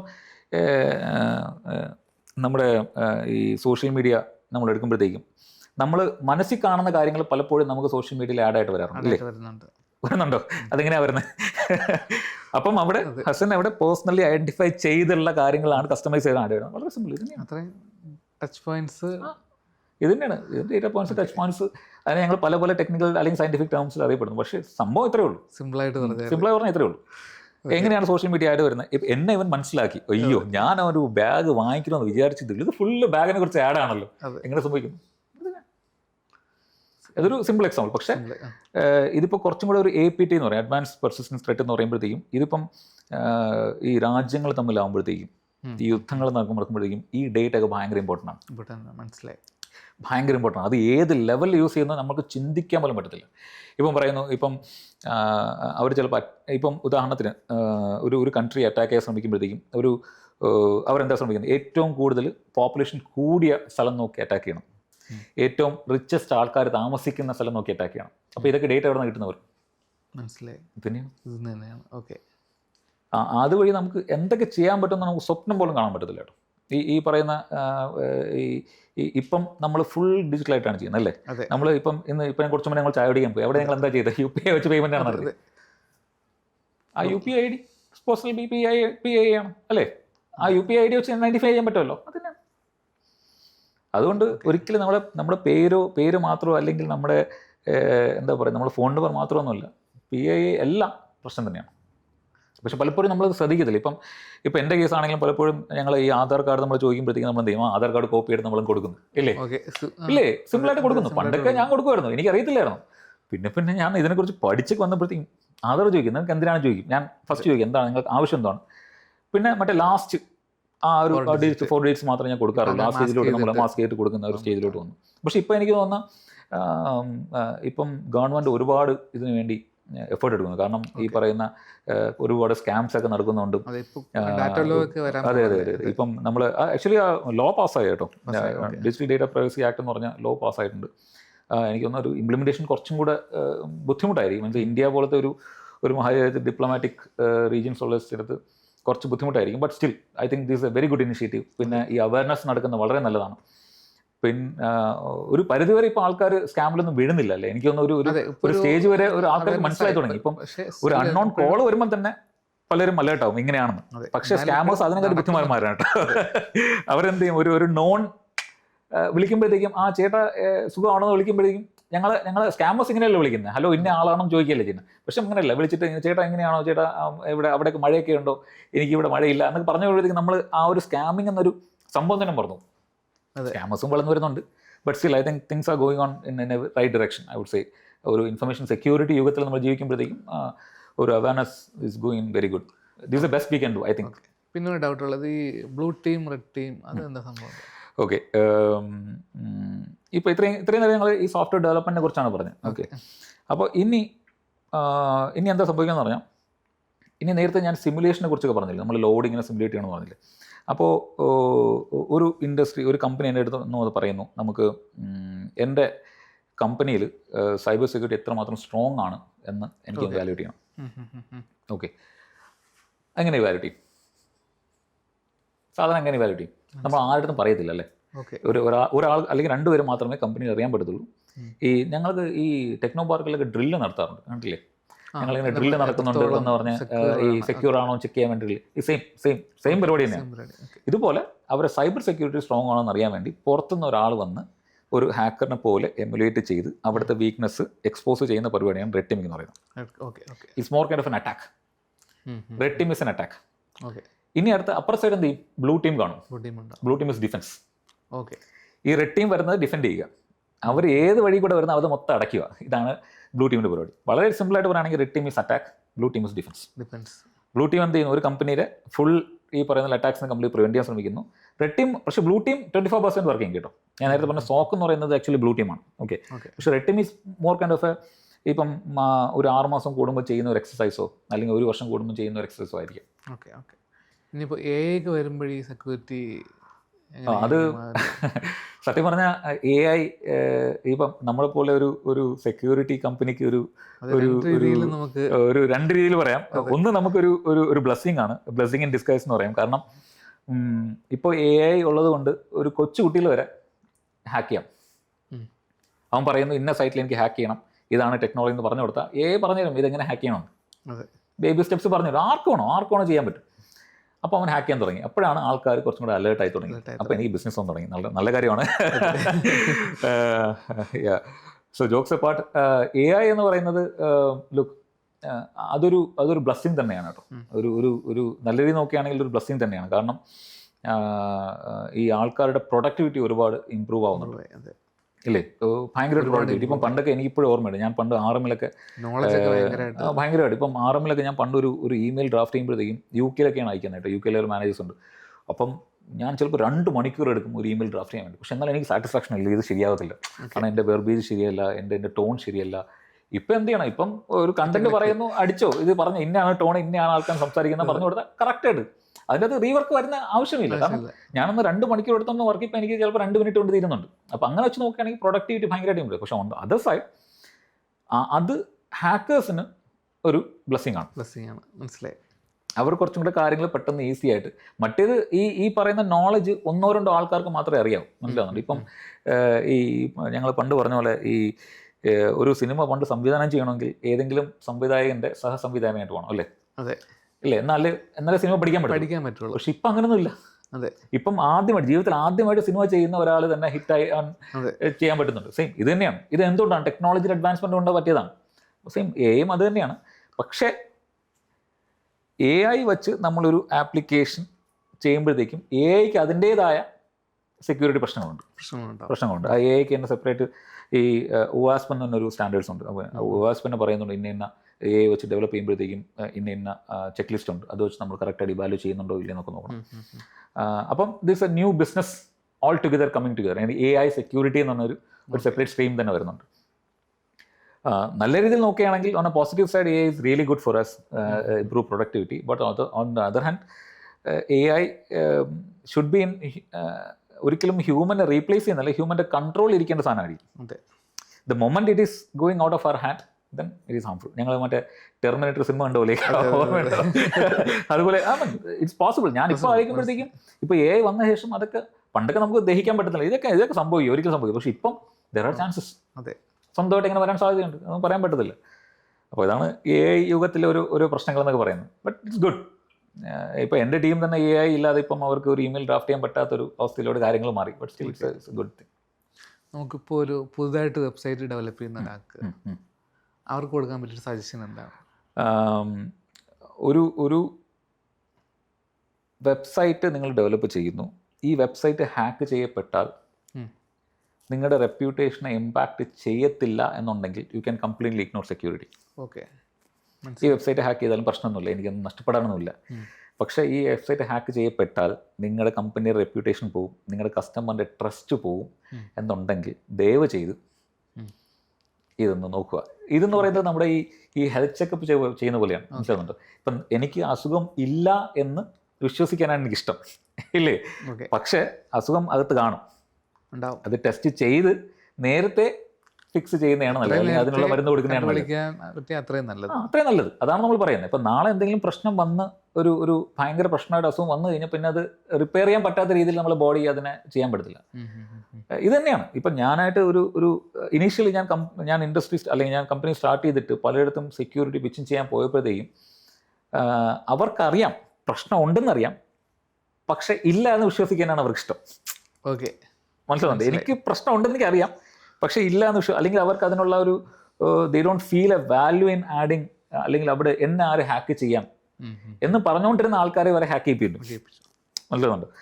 അപ്പം ഇത് ഇന്ന് നമ്മുടെ ഒരു പാർട്ട്ണറുണ്ട്, ചെക്ക് പോയിന്റ് എന്നൊരു പാർട്ട്ണറുണ്ട്. This is one of the oldest security company in the world. അപ്പം നമ്മുടെ ഒരു പാർട്ട്ണറാണ്. അപ്പം പുള്ളിക്കാരനോട് സംസാരിച്ചപ്പോൾ കിട്ടിയാണ് ഈ ആരോഗ്യത്തിൻ്റെ കേസ്. എല്ലാവർക്കും അസുഖം ഇല്ല എന്ന് വിശ്വസിക്കാനാണ് ഇഷ്ടമെന്ന് പറയുന്നത്, അല്ലേ? അസുഖം അങ്ങനെയാണല്ലേ? എനിക്ക് എന്തെങ്കിലും അസുഖം ഉണ്ടെന്ന് അക്സെപ്റ്റ് ചെയ്യുമോ? ഒരിക്കലും അക്സെപ്റ്റ് ചെയ്തില്ല. അപ്പോൾ ഒരു കമ്പനിയിൽ അത് തന്നെയാണ് പ്രശ്നം. ഇപ്പം എൻ്റെ വെബ്സൈറ്റിൽ പ്രശ്നമില്ല എന്ന് വിശ്വസിക്കാനാണ് ഇഷ്ടം, പക്ഷേ പ്രശ്നം വന്നു കഴിഞ്ഞാൽ വരാൻ പോകുന്ന ഡാമേജ് ഭയങ്കര ഭീകരമായിരിക്കും.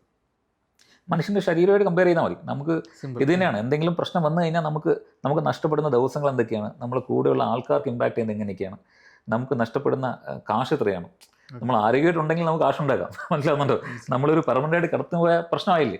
അപ്പോൾ അതിന് മുന്നേ നമ്മൾ പാച്ച് ചെയ്ത് പോകണം. അത് എത്രയേ ഉള്ളൂ, അത്ര ബേസിക്കലി ഇത്രയേ ഉള്ളൂ. ബിസിനസ് ഓൺലൈനിൽ നിന്നാണ് വരുന്നതെന്നുണ്ടെങ്കിൽ മാൻഡേറ്ററി ആയിട്ടും നിങ്ങൾ ബിസിനസ് 10 പേര് നല്ല ഹിറ്റുള്ള ഒരു വെബ്സൈറ്റ് ആണ്, മനസ്സിലാവുന്നുണ്ട്, 10 പേര് കാണുന്ന വെബ്സൈറ്റ് ആണ്, ഡെഫിനറ്റ്ലി ഞാൻ പറയുന്ന ഒരു സെക്യൂരിറ്റി, നിങ്ങളൊരു സെക്യൂരിറ്റി സ്ക്രീനിങ് നടത്തണം, ഉറപ്പായിട്ട് നടത്തണം. പിന്നെ അതുപോലെ തന്നെ ഒരുപാട് ട്രാഫിക് ഒക്കെ ഉണ്ടെങ്കിൽ അതിന് ഈ പറയുന്ന സോക്കിൻ്റെ അടിയിൽ കൊണ്ടുവരുന്നത് നന്നായിരിക്കും. ഓക്കെ, നമുക്കൊരു ബേസിക്സ് സെക്യൂരിറ്റി മെത്തേഡ് എന്തൊക്കെ ചെയ്യാൻ പറ്റും? ഓക്കെ, സത്യം പറഞ്ഞാൽ ഈ നേരത്തെ പറഞ്ഞാൽ എയുടെ ഒരു ഇതോടുകൂടി ഒരു ടെക്നോളജി എന്ന് പറഞ്ഞാൽ ആരുടെയും കുത്തകയൊന്നുമില്ല ഇല്ലെന്നുണ്ട്. ഇപ്പം ഞാനിപ്പം 18 വർഷം കൊണ്ട് എന്തൊക്കെ നേടിയെന്ന് ചോദിച്ചാൽ ഈ നേടിയ അറിവ് അല്ലെങ്കിൽ നോളജ് എന്ന് പറയുന്നത് ഇപ്പോൾ എ കൊണ്ട് ചോദിച്ചു കഴിഞ്ഞാൽ പെട്ടെന്ന് എല്ലാവരും കിട്ടും, പക്ഷേ എക്സ്പീരിയൻസ് കിട്ടത്തില്ല. അതെ, ദാറ്റ്സ് ഡിഫറെൻറ്റ്. മനസ്സിലായി, നോളജും എക്സ്പീരിയൻസ് വ്യത്യാസമാണ്. അപ്പോൾ ഈ OWASP എന്ന് പറഞ്ഞ ഒരു സ്റ്റാൻഡേർഡ് ഉണ്ട്, OWASP ടോപ്പ് 10 എന്നൊരു സ്റ്റാൻഡേർഡ് ഉണ്ട്. അത് ചുമ്മാ ഗൂഗിൾ ചെയ്താൽ നമുക്ക് കിട്ടും. ഇപ്പോൾ നിങ്ങൾക്ക് വെബാണ് വേണമെങ്കിൽ OWASP ടോപ്പ് 10 വെബ് എന്ന് പറഞ്ഞു കഴിഞ്ഞാൽ അവനൊരു ചെക്ക് ലിസ്റ്റ് തരും. ഇന്ന സാധനങ്ങൾ നിങ്ങളെ വെബ്സൈറ്റ് മീറ്റ് ചെയ്യുന്നുണ്ടോ ഇല്ലെന്ന് നോക്കിയാൽ മതി. വളരെ ബേസിക് ആയിട്ടാണ് പറയുന്നത്, ബേസിക് കാര്യമാണ് പറയുന്നത്. അത് ഇപ്പം നിങ്ങളുടെ വെബ്സൈറ്റ് ഇന്നതാണെന്ന് ഏഡ് പറഞ്ഞു കൊടുത്തിട്ട് ഈ OWASP ടോപ്പ് 10 ഇത് ചെക്ക് ചെയ്യുന്നത് എങ്ങനെയാണെന്ന് പറഞ്ഞാൽ അവൻ പറഞ്ഞു തരും. ഇപ്പം ഒരു വലിയൊരു എക്സ്പേർട്ടിൻ്റെ ഹെൽപ്പ് വേണമെന്നൊന്നുമില്ല, നിങ്ങൾക്ക് തന്നെ ചെയ്യാം. പക്ഷേ എന്താ പ്രശ്നം എന്ന് പറഞ്ഞാൽ ഇപ്പം ഒരു പണി അറിഞ്ഞുകൂടാത്ത ആശാരി ഒരു കട്ടിലുണ്ടാക്കിയാൽ എങ്ങനെ ഇരിക്കും, അതുപോലെയൊക്കെ ഇരിക്കും. അത്രയുള്ള പ്രശ്നം. But still anyone can do it. Okay, anyone can do it. ആ ഒരു OWASP ആണ് സത്യം പറഞ്ഞാൽ ഒരു ഇൻ്റർനാഷണലി അക്സെപ്റ്റഡ് സ്റ്റാൻഡേർഡ് എന്ന് പറയുന്നത്. അതനുസരിച്ച് അതെങ്കിലും ചെയ്യണം, ബേസിക്കായിട്ട് അതെങ്കിലും ചെയ്യണമെന്നാണ് എൻ്റെ ഒരു ആഗ്രഹം. എൻ്റെ ഒരു സജഷൻ എന്ന് പറയുന്നത് എല്ലാവരും ചെയ്തിരിക്കണം എന്ന് തന്നെയാണ് ആഗ്രഹം. കാരണം ഇതുപോലും ചെയ്യാത്ത, ഇപ്പം നാളെ ഒരു 4ാം ക്ലാസ്സിൽ പഠിക്കുന്ന ഒരു കുട്ടി വന്ന് എൻ്റെ വെബ്സൈറ്റ് ഹാക്ക് ചെയ്തെന്ന് പറയുമ്പോഴത്തേക്കും അവനുണ്ടാകുന്നൊരു നാണക്കേടുണ്ടല്ലോ. ഇല്ലേ, പുറത്ത് പറയാൻ പറ്റും നമുക്ക്, ഭയങ്കര അതിഭീകര നാണക്കേടല്ലേ. അപ്പോൾ അതൊന്നും വരാതിരിക്കണമെങ്കിൽ ഇങ്ങനെ ചെയ്യുക. പിന്നെ വേറൊരു കാര്യമുണ്ട് കേട്ടോ, ഈ പറഞ്ഞ സ്ഥിതിക്ക് ഞാൻ റിട്ടേൺ ഓഫ് ഇൻവെസ്റ്റ്മെൻറ്റ് എന്നൊരു കാര്യം കൂടി ഉണ്ട് കേട്ടോ. ഓക്കെ, അതായത് ഈ നേരത്തെ പറഞ്ഞത് ഞാൻ വീണ്ടും പറയുന്നു, നമുക്ക് ഇമ്പാക്റ്റ് ഇല്ല എന്നുണ്ടെങ്കിൽ ഞങ്ങൾ ജസ്റ്റ് പേരിൻ്റെ മാത്രമാണ് വെച്ചിട്ടുള്ളത്. ഇപ്പോൾ ഉദാഹരണത്തിന് നമ്മുടെ ഒരു സുഹൃത്ത് ഒരു വീഡിയോഗ്രാഫി ചെയ്യുന്നുണ്ട്. പുള്ളിക്കാരൻ എനിക്ക് തോന്നുന്നു 6 വർഷം മുൻപ് എന്നൊരു വെബ്സൈറ്റ് പുള്ളിക്കാരൻ ബിൽഡ് ചെയ്തു. അധികം ഹിറ്റില്ല, പുള്ളിക്കാരൻ വെബ്സൈറ്റിന് എവിടെ റെഫറൻസ് വെച്ചില്ല. ആരെങ്കിലും ചോദിച്ചാൽ മാത്രം പേരിന് ഒരു സാധനമുണ്ട്. അപ്പം പുള്ളിക്കാരൻ ഇത് ആരെങ്കിലും ഹാക്ക് ചെയ്താലും ആൾക്ക് നഷ്ടപ്പെടാനൊന്നുമില്ല. ഇതൊരു സ്റ്റാറ്റിക് വെബ്സൈറ്റ് ആണ്, നഷ്ടപ്പെടാനൊന്നുമില്ല. അടുത്തൊരു വെബ്സൈറ്റ് ബിൽഡ് ചെയ്യുന്ന ഒരു കാശ് അത്. അപ്പം അത് അങ്ങനെയൊക്കെ ആണെങ്കിൽ ഞാൻ പറയുന്നത് ഒരു വರ್ತല്ല. ഇപ്പം നിങ്ങളൊരു 10,000 രൂപ വെച്ചുണ്ടാക്കിയ വെബ്സൈറ്റിന് നിങ്ങൾ ഒരിക്കലും ഒരു 1,00,000 രൂപ കൊടുത്ത് സെക്യൂരിറ്റി നിങ്ങൾ ഇടേണ്ട ആവശ്യമില്ല, മനസ്സിലാകുന്നുണ്ട്. പക്ഷേ നിങ്ങൾ പ്രൊട്ടക്ട് ചെയ്യേണ്ടത് നല്ല വിലയുള്ള സാധനമാണെങ്കിൽ, നിങ്ങളുടെ ബ്രാൻഡ് അങ്ങനെയാണെങ്കിൽ, റെപ്യൂട്ടേഷൻ അങ്ങനെയാണെങ്കിൽ അത് നമ്മൾ നല്ല രീതി. ഇപ്പം ഞാൻ വളരെ ഉദാഹരണം പറയുകയാണെങ്കിൽ നമ്മുടെ വീട്ടിൽ മോസ്റ്റ് വാല്യുബിൾ തിങ്, അല്ലെങ്കിൽ നമുക്കൊരു സ്വർണ്ണമുണ്ട്, അല്ലെങ്കിൽ നമുക്കൊരു ഡയമണ്ട് ഉണ്ട്, നമ്മൾ എന്ത് ചെയ്യും? ഞങ്ങൾ വീട്ടിന് മേശയിൽ പൂട്ടാതെ വയ്ക്കുമോ? ഇല്ല, വയ്ക്കത്തില്ല. നമ്മൾ ലോക്കലിലേ വയ്ക്കത്തുള്ളൂ. ഫുൾ മറ്റേ ബയോമെട്രിക് പിന്നും എല്ലാം വെച്ചിട്ട് വയ്ക്കത്തില്ല. ഇത്രേ ഉള്ളൂ. ഇത് വളരെ സിമ്പിളാണ്. ഇത്രയും ആലോചിച്ചാൽ മതി. ഇപ്പം എൻ്റെ വീട്ടിൽ മോഷ്ടിക്കാനൊന്നും ഇല്ലെങ്കിൽ ഞാൻ ഗേറ്റ് തുറന്നിടും. പൂട്ട് പോലും എടുത്തില്ല. ഞാൻ എവിടെ പോയാലും പൂട്ട് വിടാതെ പോവാം. പക്ഷേ വീട്ടിൽ കുറേ സാധനങ്ങൾ ഉണ്ടെങ്കിൽ നമ്മൾ CCTV ഉൾപ്പെടെ ഫുൾ ടൗൺ പ്രൊട്ടക്ഷൻ വയ്ക്കും. ഇത്രേ ഉള്ളൂ. Simple. Okay, thank you. Okay, അപ്പോൾ ഇത്രയും എന്തായാലും ഞാൻ അബ്ദുലിൻ്റെ ലിങ്ക്ഡിൻ പ്രൊഫൈലും വെബ്സൈറ്റ് ലിങ്കും ഞാൻ എന്തായാലും ഡിസ്ക്രിപ്ഷനിൽ ആഡ് ചെയ്തേക്കാം. Security related or performance related എന്തെങ്കിലും ഡൗട്ടുകളോ എന്തെങ്കിലും ഹെൽപ്പ് വേണമെന്നുണ്ടെങ്കിൽ അബ്ദുലിനെ കോൺടാക്ട് ചെയ്യാവുന്നതാണ്. അപ്പോൾ thank you for joining. Thank you so much.